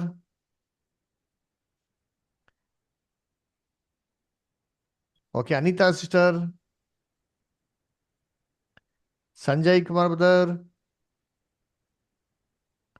okay. ದೀಪಾ ಅಷ್ಟು ಓದ್ತೀರಾ? ಓದ್ತೀನಿ ಪಾಸ್ಟರ್. ಹಾಗಾಗದೆ ದೇವರು ಅಪೊಸ್ತಲರಾದ ನಮ್ಮನ್ನು ಮರಣದ ತೀರ್ಪು ಹೊಂದಿದವರಂತೆ ಕಡೆಯವರೆಗಾಗಿ ತೋರಿಸಿದ್ದಾನೆಂದು ನನಗೆ ತೋಚುತ್ತದೆ. ನಾವು ಲೋಕದಲ್ಲಿ ದೇವದೂತರಿಗೂ ಮನುಷ್ಯರಿಗೂ ಅಂತೂ ಜಗತ್ತಿನಲ್ಲಿ ಹಾಸ್ಯಾಸ್ಪದವಾದ ನೋಟವಾಗಿದೆ. ನೋಡ್ರ, ನೋಟವಾಗಿದ್ದೇವೆ. ಜಗತ್ತಿಗೆಲ್ಲ ನಾವೇನಾಗಿರ್ತೇವೆ? ನೋಟವಾಗಿದ್ದೇವೆ. ಜಗತ್ತು ದೇವದೂತರ ನಮ್ಮನ್ನು ನೋಡಿ ನಮ್ಮನ್ನು ನೋಡಿ ಏನ್ ಮಾಡ್ತಾರೆ? ಪಾಠ ಕಲಿತಾರೆ. ಅದ್ರ ಹಂಗಾರೆ ಆದಾಮ್ಗೆ 3 ಫೇಲಿಯರ್ ಆಗ್ಬಿಡ್ತು. ಲಾಸ್ಟ್ ಅಲ್ಲಿರೋ ಒಂದೇ ಒಂದು ಆಪ್ಷನ್ ಏನಪ್ಪಾ? ಅದು ಎಕ್ಸ್ಪೀರಿಯನ್ಸ್, ಅನುಭವ. ಆದಾಮ್ ಏನಕ್ಕಪ್ಪ ಪಾಪ ಮಾಡ್ದ ಅಂತಂದ್ರೆ ಅವನ್ಗೆ ಅನುಭವ ಇಲ್ಲ ರೀ. ಪಾಪ ಅಂದ್ರೆ ಇದು, ಅಯ್ಯೋ ಇವೆಲ್ಲ ಹಿಂಗ ಆಗ್ತಾರೆ ಅಂತ ಅನುಭವ ಇದ್ದಿದ್ರೆ ಡೆಫಿನೆಟ್ ಆಗಿ ಆದಾಮ್ ಪಾಪನೇ ಮಾಡ್ತಾ ಇಲ್ಲ ರೀ. ಕರ್ತನಲ್ಲಿ ಪ್ರೀತಿ ಅಂತ ಸ್ವರ್ಗ ಆದಾಮ್ ಪಾಪ ಮಾಡ್ಕೊಂಡು ಏನಪ್ಪ ಕಾರಣ ಅಂದ್ರೆ ಎಕ್ಸ್ಪೀರಿಯನ್ಸ್. ಈ ಎಕ್ಸ್ಪೀರಿಯನ್ಸ್ ಅಂದ್ಬಿಟ್ಟು ಹೆಂಗಿದೆ ಅಂತಂದ್ರೆ ಒಬ್ರು ಒಳಗಡೆ ತುಂಬದಿಕ್ಕಾಗೋದಿಲ್ಲ, ಅದರ ಒಬ್ಬರೊಳಗೆ ತುರ್ಕೋದಿಕ್ಕಾಗೋದಿಲ್ಲ ರೀ. ಅವ್ರು ಏನ್ ಮಾಡ್ಬೇಕಿದ್ನ ಪಡ್ಕೊಬೇಕು, ಅನುಭವಿಸಿ ಪಡ್ಕೊಬೇಕು. ಅದರಿಂದ ದೇವರು ಆದಾಮನ್ನ ಕೆಟ್ಟದು ಏನೋ ಅಂತ ಅಂದ್ಬಿಟ್ಟು ತಿಳ್ಕೊಳೋದಕ್ಕೆ ಏನ್ ಮಾಡೋದ್ರೆ ಅವನ್ಗೆ ಅನುಭವಿಸೋದಿಕ್ಕೆ ಬಿಟ್ರು. ಏನಿಗೆ ಬಿಟ್ಟಿದ್ದು? ಕೆಟ್ಟದ್ನ ಅನುಭವಿಸ್ಬಿಟ್ಟು ಏನ್ ಮಾಡ್ಲಿ ಅವ್ನ ಅನುಭವನ ಪಡ್ಕೊಂಡ್ಲಿ ಅಂತಂದ್ಬಿಟ್ಟು ದೇವ್ರು ಏನ್ ಮಾಡಿದ್ರು? ಕೆಟ್ಟದ್ನ ಬಿಟ್ಟಿದ್ದಾರೆ ಅಲ್ವರ. ಅದಕ್ಕೆ ಕರ್ತನಲ್ಲಿ ಪ್ರೀತಿ ಅಂತ ಸೊಗಳೆ ಇಂಟರ್ವ್ಯೂಗೆ ಹೋದ್ರೆ ಫಸ್ಟ್ ನಮ್ಗೆ ಏನ್ ಕೇಳ್ತಾರೆ ಇಲ್ಲಿ? ಎಕ್ಸ್ಪೀರಿಯನ್ಸ್. ಯಾಕೆ? ಎಕ್ಸ್ಪೀರಿಯನ್ಸ್ ಇರೋದನ್ನ ತಗೊಂಬಿಟ್ಟ ಅಂತಂದ್ರೆ ಏನಾಗ್ತಾರೆ? ಅವ್ರ ಕೆಲಸ ಕೆಟ್ಟೋಗ್ಬಿಡ್ತಾರೆ. ಅದಕ್ಕೆ ಅನುಭವ ವೆರಿ ಇಂಪಾರ್ಟೆಂಟ್ ರೀ. ಈ ಅನುಭವನ ಯಾರು ಇನ್ಫ್ಯೂಸ್ ಮಾಡೋಕ್ಕಾಗಲ್ಲ ರೀ ಅಲ್ವರ. ಇವತ್ತು ನನಗಿರೋಂಥ ಅನುಭವ ಎಲ್ಲರೂ ತುಂಬಕ್ಕಾಗ್ತಾರ? ಇಲ್ಲ ರೀ ಅದರ. ಸರಿ, ಅದಕ್ಕೆ ನೋಡ್ಬೇಕ್ರಿ ಆದಾಮ್ಗೆ ಎಕ್ಸ್ಪೀರಿಯನ್ಸ್ ಮಾಡ್ಲಿಂದ ಬಿಟ್ಬಿಟ್ರಿ. ಅನುಭವಿಸ್ಲಿ ಅನುಭವದಿಂದ ಪಡ್ಕೊಂಡ್ಲಿ, ಜ್ಞಾನ ಪಡ್ಕೊಂಡ್ಲಿ ಅಂತ ಬಿಟ್ರು. ಸರಿ, ಆದಾಮ್ಗೇನ ಅನುಭವ ಇರ್ಲಪ್ಪ. ಆದಾಮ್ ಮಕ್ಳನ್ನೆಲ್ಲ ಯಾಕೆ ಬಿಟ್ಕೊಟ್ರು? ಆದಾಮ್ನಲ್ಲಿ ಎಲ್ಲಾ ಆದಾಮ್ ಮಕ್ಳುಗಳನ್ನ ಪಾಪಕ್ಕೆ ಏನಕ್ಕೆ ದೇವರು ಒಪ್ಪಿಸಿದ್ರು? ಮರಣಕ್ಕೆ ದೇವರು ಏನು ಒಪ್ಪಿಸಿದ್ರು? ಯಾಕೆ? ಏನ್ ಕಾರಣ? ಅದರ ಕರ್ತನಲ್ಲಿ ಪ್ರೀತಿ ಅಂತ ಸೊಗಳೆ ಏನಕ್ಕಪ್ಪ ಅಂತ ನೋಡ್ದ ಅಂತಂದ್ರೆ ಆದಾಮು ಅನುಭವ ಇಲ್ದಿರ ಏನ್ ಮಾಡಿದ? ಪಾಪ ಮಾಡಿದಾನೆ. ನಾಳೆ ಅವ್ರ ಮಕ್ಕಳು ಕೂಡ ಬಂದು ಡೆಫಿನೆಟ್ ಆಗಿ ಅನುಭವ ಇಲ್ದಿರೋದ್ರಿಂದ ಡೆಫಿನೆಟ್ ಆಗಿ ಏನ್ ಮಾಡ್ತಾರೆ? ಪಾಪ ಮಾಡೇ ಮಾಡ್ತಾರೆ, ಡೌಟ್ ಇಲ್ಲ ರೀ. ಅದಕ್ಕೆ ದೇವ್ರು ಏನಂದ್ರು? ಆದಾಮ್ನಲ್ಲಿ ಎಲ್ಲಾರು ಅನುಭವಿಸ್ಲಿ, ಆದಾಮ್ನಲ್ಲಿ ಎಲ್ಲಾರು ಪಾಠ ಕಲಿರಿ ಅಂತ ಬಿಟ್ಟು ದೇವರು ಆದಾಮ್ ಮುಖಾಂತರ ಇಡೀ ಜಗತ್ತಿಗೆ ಮರಣ ಮತ್ತೆ ಪಾಪ ಅದರ ಅನುಭವಿಸ್ಲಿ ಅಂತ ಕೆಟ್ಟದನ್ನ ಬಿಟ್ಟರೆ ನೋಡಿದ್ವಿ. ಎಲ್ಲಿದೆ ವಾಕ್ಯ? ರೋಮಪುರದಲ್ಲಿ 5:12. ಶಾಲೋಮ್ ಸಿಸ್ಟರ್ ಓದ್ತೀರಾ? ರೋಮನ್ಸ್ 5:12. ಈ ವಿಷಯ ಹೇಗೆಂದರೆ, ಒಬ್ಬ ಮನುಷ್ಯನಾದ ಆದಾಮನಿಂದಲೇ ಪಾಪವು ಲೋಕದೊಳಗೆ ಪ್ರವೇಶಿಸಿತು, ಮತ್ತು ಮರಣವು ಪಾಪದ ನಿಮಿತ್ತ, ಹಾಗೂ ಮರಣವು ಎಲ್ಲರೂ ಪಾಪ ಮಾಡಿದ್ದರಿಂದ ಎಲ್ಲರಿಗೂ ಪ್ರಾಪ್ತಿಯಾಯಿತು. ನಿಧಾನ ಓದಿ, ಏನ್ ಟೆನ್ಷನ್ ಇಲ್ಲ. ಅದೇ ನೋಡಿ, ಈ ವಿಷಯ ಹೇಗೆಂದರೆ ಒಬ್ಬ ಮನುಷ್ಯನಿಂದಲೇ ಪಾಪದಿಂದ ಮರಣವು ಲೋಕದಲ್ಲಿ ಪ್ರವೇಶಿಸಿತು. ನೋಡ್ರ ಹೇಗೆಂತ? ಲೋಕದಲ್ಲಿ ಪಾಪ ಬಂದಿದ್ದು, ಮರಣ ಬಂದಿದ್ದು ಒಬ್ಬ ಮನುಷ್ಯನಿಂದಲೇ. ಈಡೇನ್ ತೋರ್ತಲ್ಲ, ಆದಾಮ್ ಒಬ್ಬ ಪಾಪ ಮಾಡಿದ್ರ ಅವರ ಒಂದು ಏನ್ರಿ ಪೆನಾಲ್ಟಿ, ಪಾಪ ಸಂಬಳ ಮರಣ ಏನ್ರಿ ಎಲ್ಲಾರ ಮೇಲೂ ಬಂತು. ಹೀಗೆ ಎಲ್ಲಾರು ಪಾಪ ಮಾಡಿದ್ರಿಂದ ಮರಣವು ಹೀಗೆ ಎಲ್ಲಾರ ಮೇಲೂ ವ್ಯಾಪಿಸಿತು. ಎಲ್ಲಾರ್ದು ದೇವ್ರ ಮಾಡಿದ ಆದಾಮ್ನಲ್ಲಿ ಮರಣಕ್ಕೆ ಏನ್ ಮಾಡಿ ದೇವ್ರು ಒಪ್ಪಿಸ್ಕೊಟ್ರು ಅಂತೀರಿ. ಇನ್ನೊಂದು ವಾಕ್ಯ ಓದೋಣಂತೀರಿ. ಇಲ್ಲಿ 1 ಕೊರಿಂಥ 15:22. 1 ಕೊರಿಂಥ 15:22. ಪುಷ್ಪಲತಾ ಅಷ್ಟು ಓದ್ತೀರಾ? ಯಾವ ಪ್ರಕಾರ ಆದಾಮನ ಸಂಬಂಧದಿಂದ ಎಲ್ಲರೂ ಸಾಯುವವರಾದರೂ ಅದೇ ಪ್ರಕಾರ ಕ್ರಿಸ್ತನ ಸಂಬಂಧದಿಂದ ಎಲ್ಲರೂ ಜೀವಿತರಾಗುವರು. ನೋಡ್ರ, ಯಾವ ಪ್ರಕಾರ ಆದಾಮಿನ ಸಂಬಂಧದಿಂದ ಎಲ್ಲ ಸಾಯ್ತಾರೆ? ಎಲ್ಲ ಸಾಯ್ತಾರೆ. ಯಾರ ಸಂಬಂಧ? ಆದಾಮಿಂದ ರೀ ನಾವೆಲ್ಲ ಸಾಯ್ತಿರೋದು. ನಾವೆಲ್ಲ ಸ್ವಂತಕ್ಕೆ ಸಾಯ್ತಿಲ್ಲ ರೀ ಅಲ್ರ. ಕರ್ತನಲ್ಲಿ ಪ್ರೀತಿ ಅಂತ ಸ್ವರ್ಗಳೇ ಅದರ ಏನಕ್ಕೆ ದೇವ್ರು ಬಿಟ್ಟಿತ್ತು ಅದರ. ಇನ್ನೊಂದು ವಾಕ್ಯ ಓದೋಣ ಅಂತೀನಿ. ಯೆರೆಮೀಯ 31ನೇ ಅಧ್ಯಾಯ 29 ಮತ್ತೆ 30. ಶಡ್ರಾಕ್ ಬದರ್ ಓದ್ತೀರಾ? Jeremiah 31st chapter 29 and 30. Sir. ಯೆಹೋವನ ನುಡಿ, ತಂದೆಗಳು ಹುಳಿ ದ್ರಾಕ್ಷಿಯನ್ನು ತಿಂದರು, ಮಕ್ಕಳು ಹಲ್ಲುಗಳು ಆ, ಚೆಳಿತು ಹೋಗಿವೆ. ಚೆಲಿತು ಹೋಗಿವೆ ಎಂದು ಆ ಕಾಲದಲ್ಲಿ ಜನರು ಮತ್ತೆ ಅನ್ನರು. ಸಾಯತಕ್ಕವನು ತನ್ನ ತನ್ನ ದೋಷದಿಂದ ಸಾಯುವನು, ಹುಳಿ ದ್ರಾಕ್ಷಿಯನ್ನು ತಿನ್ನುವವನ ಹಲ್ಲುಗಳೇ ಚೆಲಿತು ಹೋಗುವವು. ನೋಡ್ರ ಎಷ್ಟು ಕ್ಲೀನಾಗಿ ಕೊಟ್ಟಿರ್ತಾನೆ. ಸಾಯತಕ್ಕವನು ತನ್ನ ದೋಷದಿಂದ ಸಾಯ್ತಾನೆ ಅಂದ್ಬಿಟ್ಟು ಹೇಳ್ಬಿಟ್ಟು ಹೇಳ್ತಾರೆ. ತಂದೆಗಳು ಉಳಿ ದ್ರಾಕ್ಷಿ ತಿಂದ್ರು, ಮಕ್ಕಳಲ್ಲಿ ನಮ್ಗೆ ಚೆಲ್ತು ಬರ್ತಾರೆ. ತಂದೆ ಯಾರು? ಆದಾಮು. ಏನ್ ತಿಂದ್ರು? ಈಡೇನ್ ತೋಟದಲ್ಲಿ ತಿನ್ಮಂತ ಹಣ್ಣನ್ನು ತಿಂದ್ರು. ಅವ್ರು ತಿಂದಿದ್ದ ಒಂದು ಶಿಕ್ಷೆ ಯಾರು ಅನುಭವಿಸ್ತವ್ರೆ? ಎಲ್ಲ ಮಕ್ಳುಗಳು ಅಲ್ಗಳೇನಾಯ್ತು ಚೆಲ್ತೋಗ್ತವೆ. ಎಲ್ಲರೂ ಆದಾಮ್ನಲ್ಲಿ ಮರಣದಲ್ಲಿ ಅನುಭವಿಸ್ತವ್ರೆ ಅಲ್ವರ. ಹಂಗಾರೆ ಎಲ್ಲರೂ ಸಾಯ್ತಾ ಇರೋದು ಆದಾಮ್ನಲ್ಲಿ. ಸರಿಯಪ್ಪ, ಆಯ್ತಪ್ಪ, ಅನುಭವಿಸ್ತಾರೆ, ಸಾಯ್ತಾರ, ಓಕೆ. ದೇವ್ರು ಕ್ಷಮಿಸ್ಬೋದಾಗಿತ್ತಲ್ವಾ? ಯಾಕೆ ಕ್ಷಮಿಸಿಲ್ಲ? ಆದಾಮ್ ತಪ್ಪು ಮಾಡ್ದ ಅಲ್ವರ, ಪಾಪ ಮಾಡ್ಬಿಟ್ಟ, ಸರಿಯಪ್ಪ ಆಯ್ತು, ದೇವ್ರು ಕ್ಷಮಿಸ್ಬಿಡೋದು. ನಮ್ಗೆ ಹೇಳೋರೆ 7 ಕ್ಷಮಿಸೋಂತ, ಯಾಕೆ ಕ್ಷಮಿಸಿಲ್ಲ ಅಂತಂದ್ರೆ ಕರ್ತನಲ್ಲಿ ಪ್ರೀತಿ ಅಂತ ಸಹೋದರಗಳೇ, ಅವ್ರದ್ದೇನೋ ಕ್ಷಮಿಸ್ಬಿಟ್ಟಿದ್ದ ಅಂತಂದ್ರೆ ಆದಾಮನ್ನ ನೆಕ್ಸ್ಟ್ ಅವ್ರ ಮಕ್ಳು ಬಂದಿರೋರು, ನಮ್ಮಪ್ಪನ ಕ್ಷಮಿಸಿದ್ಯಾ, ನನ್ನ ಕ್ಷಮಿಸೋ. ಹಾಗಾದ್ರೆ ಎಲ್ಲಾರು ಒಂದೊಂದೇ ಮಿಸ್ಟೇಕ್ ಮಾಡ್ತಾ ಹೋಗ್ತಾ ಇತ್ತ ಅಂತಂದ್ರೆ ದೇವರು ಒಂದು ಮಾತಿಗೆ ಬೆಲೆನೇ ಇರ್ತಾ ಇರಲ್ಲ. ಸೇತನ ಮಾತು ಸತ್ಯ ಆಗ್ಬಿಟ್ಟಿರೋದು ಅವಾಗ. ಅದರ ದೇವ್ರ ಮಾತು ಏನಾಗ್ತಿರಲ್ಲ, ಹಂಗ ಸುಳ್ಳಾಗ್ಬಿಡ್ತಾ ಇತ್ತು. ಸೇತನ ಹೇಳೋದಲ್ಲ, ಹೇಗೂ ಸಾಯದಲ್ಲಿ ನೋಡಪ್ಪ ಹೇಳಿ ಸತ್ಯ ಅಂತ ಪ್ರೂವ್ ಆಗ್ಬಿಟ್ಟಿರೋದು. ಅದರ ಅದಕ್ಕೆ ದೇವ್ರ ಮಾತಿಗೆ ಬೆಲೆ ಇಲ್ದಿರಂಗೆ ಹೋಗ್ಬಿಟ್ಟಿರೋದು. ಅದಕ್ಕೆ ದೇವ್ರು ಏನು ಮಾಡ್ತಾರೆ? ದೇವರು ನೀತಿ ಬದ್ಧನು. ಅದಕ್ಕೆ ಏನು ಮಾಡ್ತಾರೆ? ಎಲ್ಲಾರನ್ನೂ ಆದಾಮ್ನಲ್ಲಿ ಏನು ಮಾಡ್ತಾರೆ? ಒಪ್ಪಿಸ್ತಾರೆ ಮರಣಕ್ಕೆ ಅಲ್ವರ. ಅದಕ್ಕೆ ಇವತ್ತು ಪ್ರತಿಯೊಂದು ಸ್ಮಶಾನ, ಪ್ರತಿಯೊಂದು ಸಾವು, ಪ್ರತಿಯೊಂದು ಸಮಾಧಿ, ಇದೆಲ್ಲರಿಗೂ ಏನಾಗಿದೆ? ಸಾಕ್ಷಿ ಆಗಿದ್ರಿ ಅದರ. ಸರಿ, ಇದರಿಂದ ಏನು ಯೂಸ್ ಆಯಿತು, ಏನು ಪ್ರಯೋಜನ ಆಯಿತು ನೋಡಿ. ದೇವರು ಲೋಕದಲ್ಲಿ ಇವೆಲ್ಲ ಕೆಟ್ಟು ಬಿಡ್ಬೇಕಾರೆ ಕೈನಲ್ಲಿ ಒಂದು ಔಷಧಿ ಇಟ್ಕೊಂಡು ಬಿಟ್ರಿ. ಔಷಧಿ ಏನು ಗೊತ್ತಾ? ಆಂಟಿಡೋಟ್. ಒಂದು ವಿಷಾನ್ ಕುಡಿದ್ಬಿಟ್ರೆ ವಿಷಾನ್ ತೆಗೆದಕ್ಕೆ ಒಂದು ಮತ್ತಿರುತ್ತೆ ಗೊತ್ತಾ? ಆ ಮತ್ತನ ಕೈನ ಇಟ್ಕೊಂಡು ದೇವರು ಲೋಕದಲ್ಲಿ ಮಾಡಿ ಕೆಟ್ಟದ್ ಬಿಟ್ರಿ. ವಿಷಾನ ಅನುಮತಿ ಕೊಡ್ಬೇಕಾದ್ರೆ ದೇವರು ಕೈನಲ್ಲಿ ಮತ್ತು ಆಲ್ರೆಡಿ ಇಟ್ಕೊಂಡಿದ್ರು. ಆ ಮತ್ತೆ ಯಾರು ಗೊತ್ತಾ? ಬೇರೆ ಯಾರು ಅಲ್ಲ, ನಮ್ಮ ರಕ್ಷಕನಾಗಿರೋಂಥ ಯೇಸು ಕ್ರಿಸ್ತು. ಓದು ನೋಡಿಂತೀನಿ ಅಲ್ಲಿ ಪ್ರಕಟಣೆ 13:8. ವಿಲಾಸ್ ಬ್ರದರ್ ಓದ್ತೀರಾ? Yes pastor. 13:8. ಓಕೆ. ಜಗದುತ್ಪತ್ತಿಗೆ ಮೊದಲೇ ಕೊಯ್ಯಲ್ಪಟ್ಟ ಕುರಿ ಯಾದಾತನ ಬಳಿಯಲ್ಲಿರುವ ಜೀವಬಾಧ್ಯರ ಪಟ್ಟಿಯಲ್ಲಿ ಯಾರ ಹೆಸರುಗಳು ಬರೆದಿರುವುದಿಲ್ಲವೋ ಆ ಭೂ ನಿವಾಸಿಗಳೆಲ್ಲರೂ. ಸಾಕ್ಬಿಡಿ ನೋಡಿ. ಜಗದುತ್ಪತ್ತಿಕ್ಕಿಂತ ಮುಂಚೆ ಕುಯ್ಯಲ್ಪಟ್ಟಂತ ಕುರಿಯಾದಾತನು. ಜಗದುತ್ಪತ್ತಿಕ್ಕಿಂತ ಮುಂಚೆ ರೀ ನೋಡ್ರಿ. ಇಡೀ ಜಗತ್ನ ಸೃಷ್ಟಿ ಮಾಡೋದಕ್ಕೆ ಮುಂಚೆನೆ ದೇವ್ರೇನ್ ಮಾಡ್ಬಿಟ್ರೆ ಯೇಸು ಕ್ರಿಸ್ತನ ಸಮರ್ಸ್ಬಿಟ್ಟವ್ರೆ. ಅಂದ್ರೆ ದೇವ್ರು ಚೆನ್ನಾಗಿ ಗೊತ್ತು ಮುಂದಕ್ಕೆ ಆದಾಮ್ ಪಾಪ ಮಾಡ್ತಾನೆ. ಆದಾಮ್ ಪಾಪ ಮಾಡ್ಬೇಕಾರೆ ಅವ್ನು ವಿಮೋಚನೆ ಮಾಡ್ಬೇಕಾದ್ರೆ ತನ್ನ ಒಬ್ಬನೇ ಮಗನ ಕೊಡಬೇಕು ಕುರಿ ತರ. ಅವ್ರ ಮುಖಾಂತರ ಎಲ್ಲಾರು ವಿಮೋಚನೆ ಮಾಡ್ಬೇಕು ದೇವ್ರು ಗೊತ್ತಿಲ್ಲ. ಹಂಗ ದೇವ್ರು ಇವನ್ನೆಲ್ಲ ಬಿಡ್ಬೇಕಾರೆ ಯೇಸು ಕ್ರಿಸ್ತನ ಕೈನೇ ಇಟ್ಕೊಂಡು ಒಂದು ಯೋಜನೆ ಮಾಡಿ ಏನ್ ಮಾಡೋರು ಬಿಟ್ಟವ್ರೆ. ಹಂಗಾರೆ ಏನಪ್ಪ ಅದು ಯೋಜನೆ? ಬೈಬಲ್ನ ದೇವ್ರು ಹೇಳ್ತಾರೆ, ದೇವ್ರ ಲೋಕವನ್ನು ಎಷ್ಟೋ ಪ್ರೀತಿ ಮಾಡ್ತಾರೆ, ನಮ್ಮ ಮಗನ ಕೊಟ್ಟರು ನಂಬರ್ ಒಬ್ರು ಕೂಡ ನಾಶ ಆಗ್ಬಾರ್ದು, ಎಲ್ಲ ರಕ್ಷಣೆ ಹೊಂದಬೇಕು ಅಂತ. ದೇವ್ರ ಯೋಜನೆ ಏನು? ದೇವ್ರ ಯೋಜನೆ ಎಲ್ಲಿದೆ ಗೊತ್ತಾ? ಈಡೇನ್ ತೋಟದಲ್ಲಿ ತಿಂದ್ರೆ ಗೊತ್ತಾ ಹಣ್ಣು? ಆ ಹಣ್ಣಲ್ಲೇ ದೇವ್ರ ಯೋಜನೆ ಇದೆ ರೀ. ಅದರ ನೀವ್ ಹೇಳ್ರಿ, ಈಡೇನ್ ತೋಟದಲ್ಲಿ ಆದಾಮ್ ತಿನ್ನಲ್ಲ, ಆ ಹಣ್ಣಿನ ಹೆಸರೇನು? ಯಾರು ಹೇಳ್ತೀರಾ? ಒಳ್ಳೆದರ ಕೆಟ್ಟದರ ಅರಿವನ್ನು ಹುಟ್ಟಿಸುವ. Very good. ಅದರ ಒಳ್ಳೇದು ಮತ್ತು ಕೆಟ್ಟದ ಅರಿವನ್ನು ಉಂಟಿಸ್ಕೊಂಡಂತ ಹಣ್ಣು. ನೋಡ್ರ ಅಲ್ಲೇ ಐತಿ ಹೆಸರು, ಒಳ್ಳೇದು ಮತ್ತು ಕೆಟ್ಟದು. ಏನಪ್ಪ ಯಾರು ಈ ತರ ಹಣ್ಣಿಗೆ ಹೆಸರು ಕೊಡ್ತಾರ? ಒಳ್ಳೇದು ಕೆಟ್ಟದು. ಹಣ್ಣು ಮಾರ್ಕೆಟ್ಗೆ ಹೋದ್ರೆ ಬರೀ ಒಳ್ಳೆ ಹಣ್ಣು ತಗೊಂತೀರಿ, ಇಲ್ಲೇನು ಒಳ್ಳೇದು ಕೆಟ್ಟದು ಅದರ ಏನಂತ ಅರ್ಥ? ಇದರಲ್ಲಿ ಪೂರ್ತಿ ಪಾಠ ಇದೆ ನೋಡ್ತೀರಿ. ಅದರ ಆದಾಮ್ ಮುಖಾಂತರ ಇವತ್ತು ಪ್ರತಿಯೊಬ್ಬ ಮನುಷ್ಯರು ಏನ್ರಿ 6000 ವರ್ಷ ಕೆಟ್ಟದ್ ಭಾಗ ಹಣ್ಣನ್ನ ಕೆಟ್ಟದ್ನ ಅನುಭವಿಸ್ತಾ ಇದ್ದಾರೆ. ಒಳ್ಳೇದು ಅನುಭವಿಸ್ಬೇಕಲ್ಲ, ಅದು ಐತಲ್ಲ. ಕೆಟ್ಟದ್ದು ಒಳ್ಳೇದು ಅಂತ ಹೇಳೋರಲ್ಲ. ಇವಾಗ ಒಳ್ಳೇದು ಯಾವಾಗ ಅನುಭವಿಸ್ತಾರೆ? ಯೇಸು ಕ್ರಿಸ್ತು 2ನೇ ಬರಿಕೆಯಲ್ಲಿ ಬರ್ಬೇಕಾದ್ರೆ ಈ ಭೂಮಿ ಮೇಲೆ 1000 ವರ್ಷ ಏನ್ ಮಾಡ್ತಾರೆ ಅವರು? ಆಳ್ವಿಕೆ ಮಾಡ್ತಾರೆ ನೋಡ್ತೀರಿ. ಆವಾಗ ಈ ಹಣ್ಣಿನ ಒಳ್ಳೆ ಭಾಗನ ಅನುಭವಿಸ್ತಾರೆ. ಇವಾಗ ಜಗತ್ತಲ್ಲಿ ಬರೀ ಕೆಟ್ಟದೇ ಇದೆ ರೀ. ಕ್ರಿಸ್ತನ 2ನೇ ಬರುವಿಕೆಯಲ್ಲಿ ಭೂಲೋಕದಲ್ಲಿ ತನ್ನ ರಾಜ್ಯವನ್ನು ಕಣ್ಣು ಕಾಣ ಅಂತ ಸ್ಥಾಪನೆ ಮಾಡ್ಬೇಕಾದ್ರೆ ಭೂಲೋಕದಲ್ಲಿ 1000 ವರ್ಷ ಬರೀ ಒಳ್ಳೇದಿರ್ತದೆ. ಇದರಿಂದ ಮನುಷ್ಯನಿಗೆ ಕೆಟ್ಟದನ್ನೇನೋ ಒಳ್ಳೇದಂದ್ರೆ ಏನು ಅಂತ ಅಂದ್ಬಿಟ್ಟು ಭೇದ ಭಾವ ತಿಳ್ಕೊಳಕ್ಕೆ ದೇವ್ರು ಒಳ್ಳೆ ಅನುಭವ ಕೊಡ್ತಾವ್ರು ನೋಡಿರ್ತೀನಿ. ಅದಕ್ಕೆ ಒಂದು ವಾಕ್ಯ ಓದೋ ನೋಡ್ತೀನಿ. ಕೀರ್ತನೆ 30:5 ಓದ್ರಿ. ಯಾರಾದ್ರೂ ಕೀರ್ತನೆ 30ನೇ ಅಧ್ಯಾಯ 5ನೇ ವಾಕ್ಯ ಓದ್ರಿ ನಿಂತೀನಿ. ಆತನ ಕೋಪವು ಕ್ಷಣ ಮಾತ್ರವೇ, ಆತನ ಅನುಗ್ರಹವು ಜೀವಮಾನವೆಲ್ಲ ಇರುವುದು. ನೋಡ್ರ, ಆತನ ಕೋಪವು ಏನಂತೆ ಹ ಕ್ಷಣ ಕ್ಷಣ ಮಾತ್ರವೇ. ಮಾತ್ರವೇ. ನೋಡ್ರ, ಆತನ ಅನುಗ್ರಹ ಹೆಂಗಿರ್ತಂತೆ, ಜೀವಮಾನವೆಲ್ಲ ಇರ್ತಂತೆ. ನೋಡ್ರಿ, ಕರ್ತನಲ್ಲಿ ಪ್ರೀತಿ ಅಂತ ಸೊಗಳೆ, it's only for a few moments. ಇವಾಗ ಏನು ಲೋಕದಲ್ಲಿ ದೇವ್ರು ಕೆಟ್ಟದ್ದೆಲ್ಲ ಬಿಟ್ಟವರೋ ಅದು ಕ್ಷಣ ಮಾತ್ರ ರೀ.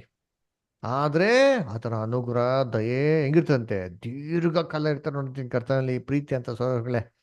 ಅದರ ಇವಾಗ ಬರೀ ಕೆಟ್ಟಿದ್ ಬಿಟ್ಟೆ ಒಳ್ಳೇದಗಿರಿ ಅನುಭವ ಪಡ್ಲಿ ಅಂತ, ಆದ್ರೆ ಕ್ರಿಸ್ತನ ರಾಜ್ಯದಲ್ಲಿ ಸಿಕ್ಕಾಪಟ್ಟೆ ಆಶೀರ್ವಾದ ಇರ್ತಾವೆ ನೋಡ್ರಿ. ಅವಾಗ ದೇವ್ರು ಹೆಂಗ್ ಗೊತ್ತಾ ಮಾಡ್ತಾರೆ, ಎಲ್ಲಾರ ಕಣ್ಣೀರ್ಗಳನ್ನ ಒರೆಸ್ಬಿಡ್ತಾರೆ. ಪ್ರಕಟಣೆ 21:4 ಹೋದ್ರಿ. ರೆವಲ್ಯೂಷನ್ 21:4. ಅವರ ಅವರ ಕಣ್ಣೀರನ್ನೆಲ್ಲ ಕಣ್ಣೀರನ್ನೆಲ್ಲ ಒರೆಸಿ ಬಿಡುವನು. ಇನ್ನು ಮರಣವಿರುವುದಿಲ್ಲ, ಇನ್ನು ದುಃಖವಾಗಲಿ ಗೋಳಾಟವಾಗಲಿ ಕಷ್ಟವಾಗಲಿ ಇರುವುದಿಲ್ಲ. ನೋಡ್ರ ಮೊದಲಿದ್ದುದೆಲ್ಲ ಇಲ್ಲದೆ ಹೋಯಿತು. ನೋಡ್ರ, ಮೊದಲಿದ್ದೆಲ್ಲ ಇಲ್ಲದೆ ಹೋಯ್ತು. ಎಲ್ಲಾರ ಕಣ್ಣೀರು ಒರೆಸ್ಬಿಡ್ತಾರೆ. ಮರಣ, ಕಾಯಿಲೆ, ದುಃಖ ಏನು ಇರಲ್ಲ ಅಂತ ಯೋಚನೆ ಮಾಡಿ. ಯಾವಾಗ ಕ್ರಿಸ್ತನ 2ನೇ ಬರುವಿಕೆಯಲ್ಲಿ ಆತನ ರಾಜ್ಯ ಭೂಲೋಕದ ಸ್ಥಾಪನೆ ಮಾಡ್ತಾರೆ. ಅದಕ್ಕೆ ಯೇಸು ಕ್ರಿಸ್ತ ಪ್ರೇರಣೆ ಹೇಳ್ಕೊಟ್ರಲ್ಲ. ಏನ್ ಪ್ರೇರಣೆ ಹೇಳ್ಕೊಟ್ರ? ಪರಲೋಕದಲ್ಲಿರುವ ನಮ್ಮ ತಂದೆಯೇ, ನಿನ್ನ ರಾಜ್ಯವು ಪರಿಶುದ್ಧವೆಂದೆಣಿಸಲ್ಪಡಲಿ, ಹಾ ನಿನ್ನ ರಾಜ್ಯವು ನಿನ್ನ ಬರಲಿ, ನಿನ್ನ ರಾಜ್ಯವು ಬರಲಿ, ನಿನ್ನ ಚಿತ್ತ ನಿನ್ನ ಪರಲೋಕದಲ್ಲಿ ಚಿತ್ತ ನೆರವೇರ್ಬೇಕಾ ಭೂಲೋಕದಲ್ಲಿ ನೆರವೇರಲಿ. ನೋಡ್ರ, ನಿನ್ನ ರಾಜ್ಯ ಎಲ್ಲಿ ಬರಲಿ? ಭೂಲೋಕದಲ್ಲಿ ಬರಲಿ. ನಿನ್ನ ಚಿತ್ತ ಪರಲೋಕದಲ್ಲಿ ಹೆಂಗಿದೆ? ಕಣ್ಣೀರು, ದುಃಖ, ಗೋಳಾಟ ಅಲ್ಲಿ ಇದೆಯಾ? ಅಲ್ಲೇನು ಇಲ್ಲ. ಅದೇ ತರ ಭೂಲೋಕದಲ್ಲಿ ಏನಾಗ್ಲಿ ಬರೀಬಿಟ್ಟು ಇದೇ ಕ್ರಿಸ್ತನ 2ನೇ ಬರುವಿಕೆಯಲ್ಲಿ ಅವರು ಭೂಲೋಕದ ಸ್ಥಾಪನೆ ಮಾಡಂತ ರಾಜ್ಯ. ಅದಕ್ಕೆ ದೇವರು ಫಸ್ಟು 6,000 ವರ್ಷ ಕೆಟ್ಟದ್ ಬಿಟ್ರಿ, ಅನಂತರ 1,000 ವರ್ಷ ಒಳ್ಳೇದ್ ಬಿಡ್ತಿದ್ರು. ಏನು ಗೊತ್ತಾ ಫಸ್ಟ್ ಕೆಟ್ಟದ್ದು, ಆಮೇಲೆ ಒಳ್ಳೇದು.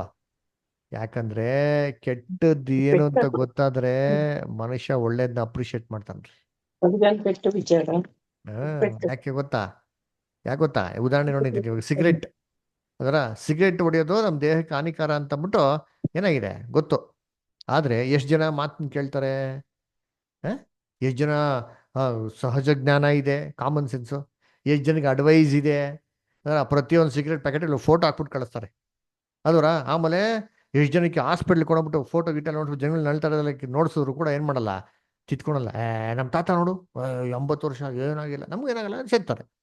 ಆದರೆ ಯಾವಾಗ ಸಿಗರೇಟ್ ಎಲ್ಲ ಸೇರಿ ತಮಗೆ ಒಂದು ತೊಂದರೆ ಬರ್ತದೆ ನೋಡಿರ್ತೀನಿ, ತಮಗೆ ಯಾವಾಗ ಕ್ಯಾನ್ಸರ್ ಬರ್ತದೆ ನೋಡಿರ್ತೀನಿ, ಆವಾಗ ಗೊತ್ತಾಗ್ತದೆ ನೋಡಿರ್ತೀನಿ. ಟ್ರೀಟ್ಮೆಂಟ್ ಎಲ್ಲ ತಗೊಂಡಿದ್ಮೇಲೆ, ಕ್ಯಾನ್ಸರ್ ಎಲ್ಲ ವಾಸಿ ಆಗಿದ್ಮೇಲೆ ಇವ್ರಿಗೆ 1 ಕೋಟಿ ರೂಪಾಯಿ ಕೊಡ್ತೀನಪ್ಪ, ನೀನು ಒಂದೇ ಒಂದು ಸಿಗರೇಟ್ ಹೊಡ್ಬಿಡಪ್ಪ ಅಂತ ಹೊಡಿತಾರೆ ಅವರು. ಅಯ್ಯೋ ಬೇಡ ಸಾರ್, ಬೇಡ ಸಾರ್, ಸಾಕು. ಯಾಕೆ? ಕೆಟ್ಟದು ಆ ಥರ ಅನುಭವ ಇದೆ, ಆ ಥರ ಅನುಭವಿಸ್ಬಿಟ್ಟಿರಿಂದ ಬೇಡ ಅಂತಾರೆ. ಇದೇ ಥರ ಜಗತ್ತಿಗೆ ಎಲ್ಲರಿಗೂ ಕೆಟ್ಟದ ಅನುಭವ ಕೊಟ್ಟಿರ್ಬೇಕಾರೆ ಅವ್ರು ಖಂಡಿತವಾಗೂ ಏನು ಗೊತ್ತಾ ಮಾಡ್ತಾರೆ, ಒಳ್ಳೇದನ್ನ ಬಿಡ್ಬೇಕಾರೆ ಕೆಟ್ಟದನ್ನ ಆಯ್ಕೆ ಮಾಡಲ್ಲ. ಇನ್ನೊಂದ್ಸತಿ ಒಳ್ಳೇದಕ್ಕೆ ಏನು ಮಾಡ್ತಾರೆ, ಅದು ಅವ್ರು ಆಯ್ಕೆ ಮಾಡ್ತಾರೆ. ಅದರಿಂದ ದೇವರು ಫಸ್ಟ್ ಕೆಟ್ಟದ್ದು ಬಿಟ್ಟಿರೋದು, ಆನಂತರ ಏನು ಮಾಡ್ತಾರೆ, ಒಳ್ಳೇದನ್ನ ಬಿಡಕ್ಕೆ ಹೋಗ್ತಾರೆ. ಸರಿ, ಇವತ್ತಿನ ಪಾಠದ ಸಮ್ಮರಿನೇ ಬೈಬಲಲ್ಲಿ ಒಂದೇ ವಾಕ್ಯದಲ್ಲಿದೆ, 2 ವಾಕ್ಯದಲ್ಲಿ. ಇಲ್ಲಿ ರೋಮಾಪುರದಲ್ಲಿ 8ನೇ ಅಧ್ಯಾಯ 20 ಮತ್ತೆ 21 ಹೋದ್ರಿ ಯಾರಾದ್ರೂ? ಜೀನ ಅಷ್ಟೇ ಓದ್ತೀರಾ? Romans 8 chapter 20 and 21.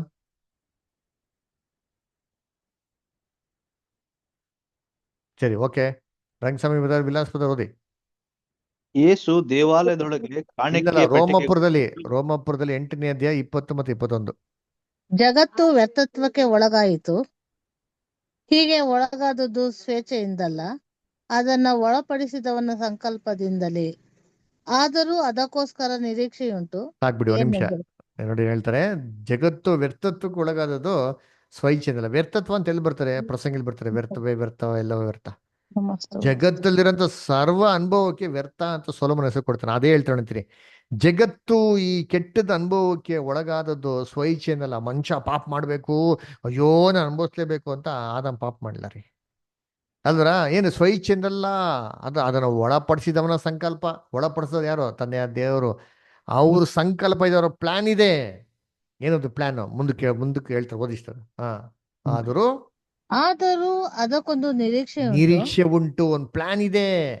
ಸತ್ತೋರೆಲ್ಲ ವಾಪಸ್ ತಿರ್ಗಾದ್ ಬರ್ತಾರೆ, ನಿರೀಕ್ಷೆ ಇದೆ. ಆಮೇಲೆ ಏನೆಂದರೆ ಆ ಜಗತ್ತು ಕೂಡ ನಾಶದ ವಶದಿಂದ ಬಿಡುಗಡೆಯಾಗಿ, ನೋಡ್ರ, ಆ ಜಗತ್ತು ಕೂಡ ನಾಶದ ವಶದಿಂದ, ಮರಣದ ವಶದಿಂದ ಬಿಡುಗಡೆಯಾಗಿ ದೇವರ ಮಕ್ಕಳ ಮಹಿಮೆಯುಳ್ಳ ವಿಮೋಚನೆಯಲ್ಲಿ ಪಾಲು ಹೊಂದುವುದೇ. ನೋಡ್ರ, ದೇವರ ಮಕ್ಕಳ ವಿಮೋಚನೆ ಪಾಲ್ಗೊಂಡೋದು, ಅವರು ಕೂಡ ದೇವ್ರ ಮಕ್ಕಳಾಗ್ತಾರೆ ಕ್ರಿಸ್ತನ್ ರಾಜ್ಯದಲ್ಲಿ ಅಂದ್ಬಿಟ್ಟು ಇದು ಗಾಡ್ಸ್ ಪ್ಲಾನ್ ರೀ. ಇದಕ್ಕೋಸ್ಕರ ದೇವರು ಕೆಟ್ಟದ್ನ ಅನುಮತಿ ಕೊಟ್ಟಿದ್ದು, ಏನಕ್ಕೆ? ಮನುಷ್ಯ ಅನುಭವ ಪಡಿಲಿ ಅಂತ. ಅದ ಕರ್ತನಲ್ಲಿ ಪ್ರೀತಿ ಅಂತ ಸೊಗಳೆ ಏನ್ರಿ, ಈ ಪಾಠ ನಿಮ್ಗೆಲ್ಲ ಅರ್ಥ ಆಗಿದೆ ಅಂತ ಭಾವಿಸ್ತೀನಿ. ಅದರ ದಯವಿಟ್ಟು ಯೂಟ್ಯೂಬ್ ಲಿಂಕ್ ಕಳಿಸ್ಕೊಡ್ತೀನಿ, ದಯವಿಟ್ಟು ಕ್ಲಾಸಸ್ ಇನ್ನೊಂದ್ಸತಿ ತಿರ್ಗಾ ಕೇಳಿ. ನಿಮ್ಗೇನೋ ಡೌಟ್ಸ್, ನಿಮ್ಗೇನೋ ಸಂದೇಹ ಇತ್ತು ಅಂದ್ರೆ, ಏನೋ ಕೇಳಬೇಕು ಅಂತಂದ್ರೆ ಧಾರಾಳವಾಗಿ ನೀವು ಏನು ಮಾಡೋದು ಕೇಳ್ಬೋದು. ನಮ್ಮ ಯೂಟ್ಯೂಬ್ ಚಾನಲ್ಗೆ ಸಬ್ಸ್ಕ್ರೈಬ್ ಮಾಡೋದು ಮತ್ತೆ ಮರಿಬೇಡಿ. ಎಲ್ಲ ಕ್ರೈಸ್ತ ಸೋದರಗಳಿಗೆ ಹೇಳ್ರಿ. ಈ ಥರ ಹೊಸೊಬ್ಬರು ಯಾರೋ ಕ್ರೈಸ್ತವ್ರು ಇದ್ರೆ, ಜಾಯ್ನ್ ಆಗೋಕ್ಕೆ ಇಂಟ್ರೆಸ್ಟ್ ಇದೆ, ಅಲ್ಲಿ ನಮ್ಮ ವಾಟ್ಸಪ್ ಗ್ರೂಪ್ ಜಾಯ್ನ್ ಆಗೋದಕ್ಕೆ QR ಕೋಡ್ ಇದೆ, ಅದ್ರ ಮುಖಾಂತರ ಜಾಯ್ನ್ ಆಗೋದಕ್ಕೆ ದಯವಿಟ್ಟು ಏನು ಮಾಡಿ, ನೀವು ಲಿಂಕ್ ಎಲ್ಲ ಕ್ರೈಸ್ತವ್ರಿಗೆ ಶೇರ್ ಮಾಡಿ. ಫ್ರೀಯಾಗಿ ಏನಾಗಲಿ ಜಾಯ್ನ್ ಆಗಲಿ, ಆಶೀರ್ವಾದ ಪಡ್ಕೊಳ್ಳಿ. ಸರಿ, ಇವಾಗ ಯಾರಿಗೂ ಏನೋ ಕ್ವಶನ್ಸ್ ಇದೆಯಾ? ಏನೋ ಪ್ರಶ್ನೆ ಇದೆಯಾ? ಏನೋ ಕೇಳಬೇಕು ಅಂತಿದೆಯಾ? ಏನೋ doubts? No doubt pastor. Okay, Daniel brother, Deepa sister, Jeena sister, no pastor. ಇಲ್ಲ brother. Okay, Ramesh brother, no pastor. Ramudu brother, no pastor. Okay, Shadrach brother, Shirley sister, ಏನಿಲ್ಲಪ್ಪ. Vilas brother, no pastor, no pastor, no doubt. Okay, Savitha sister, okay, good. ಸರಿ, doubts ಇಲ್ಲ. ದೇವ್ರು ನಿಮ್ಮೆಲ್ಲ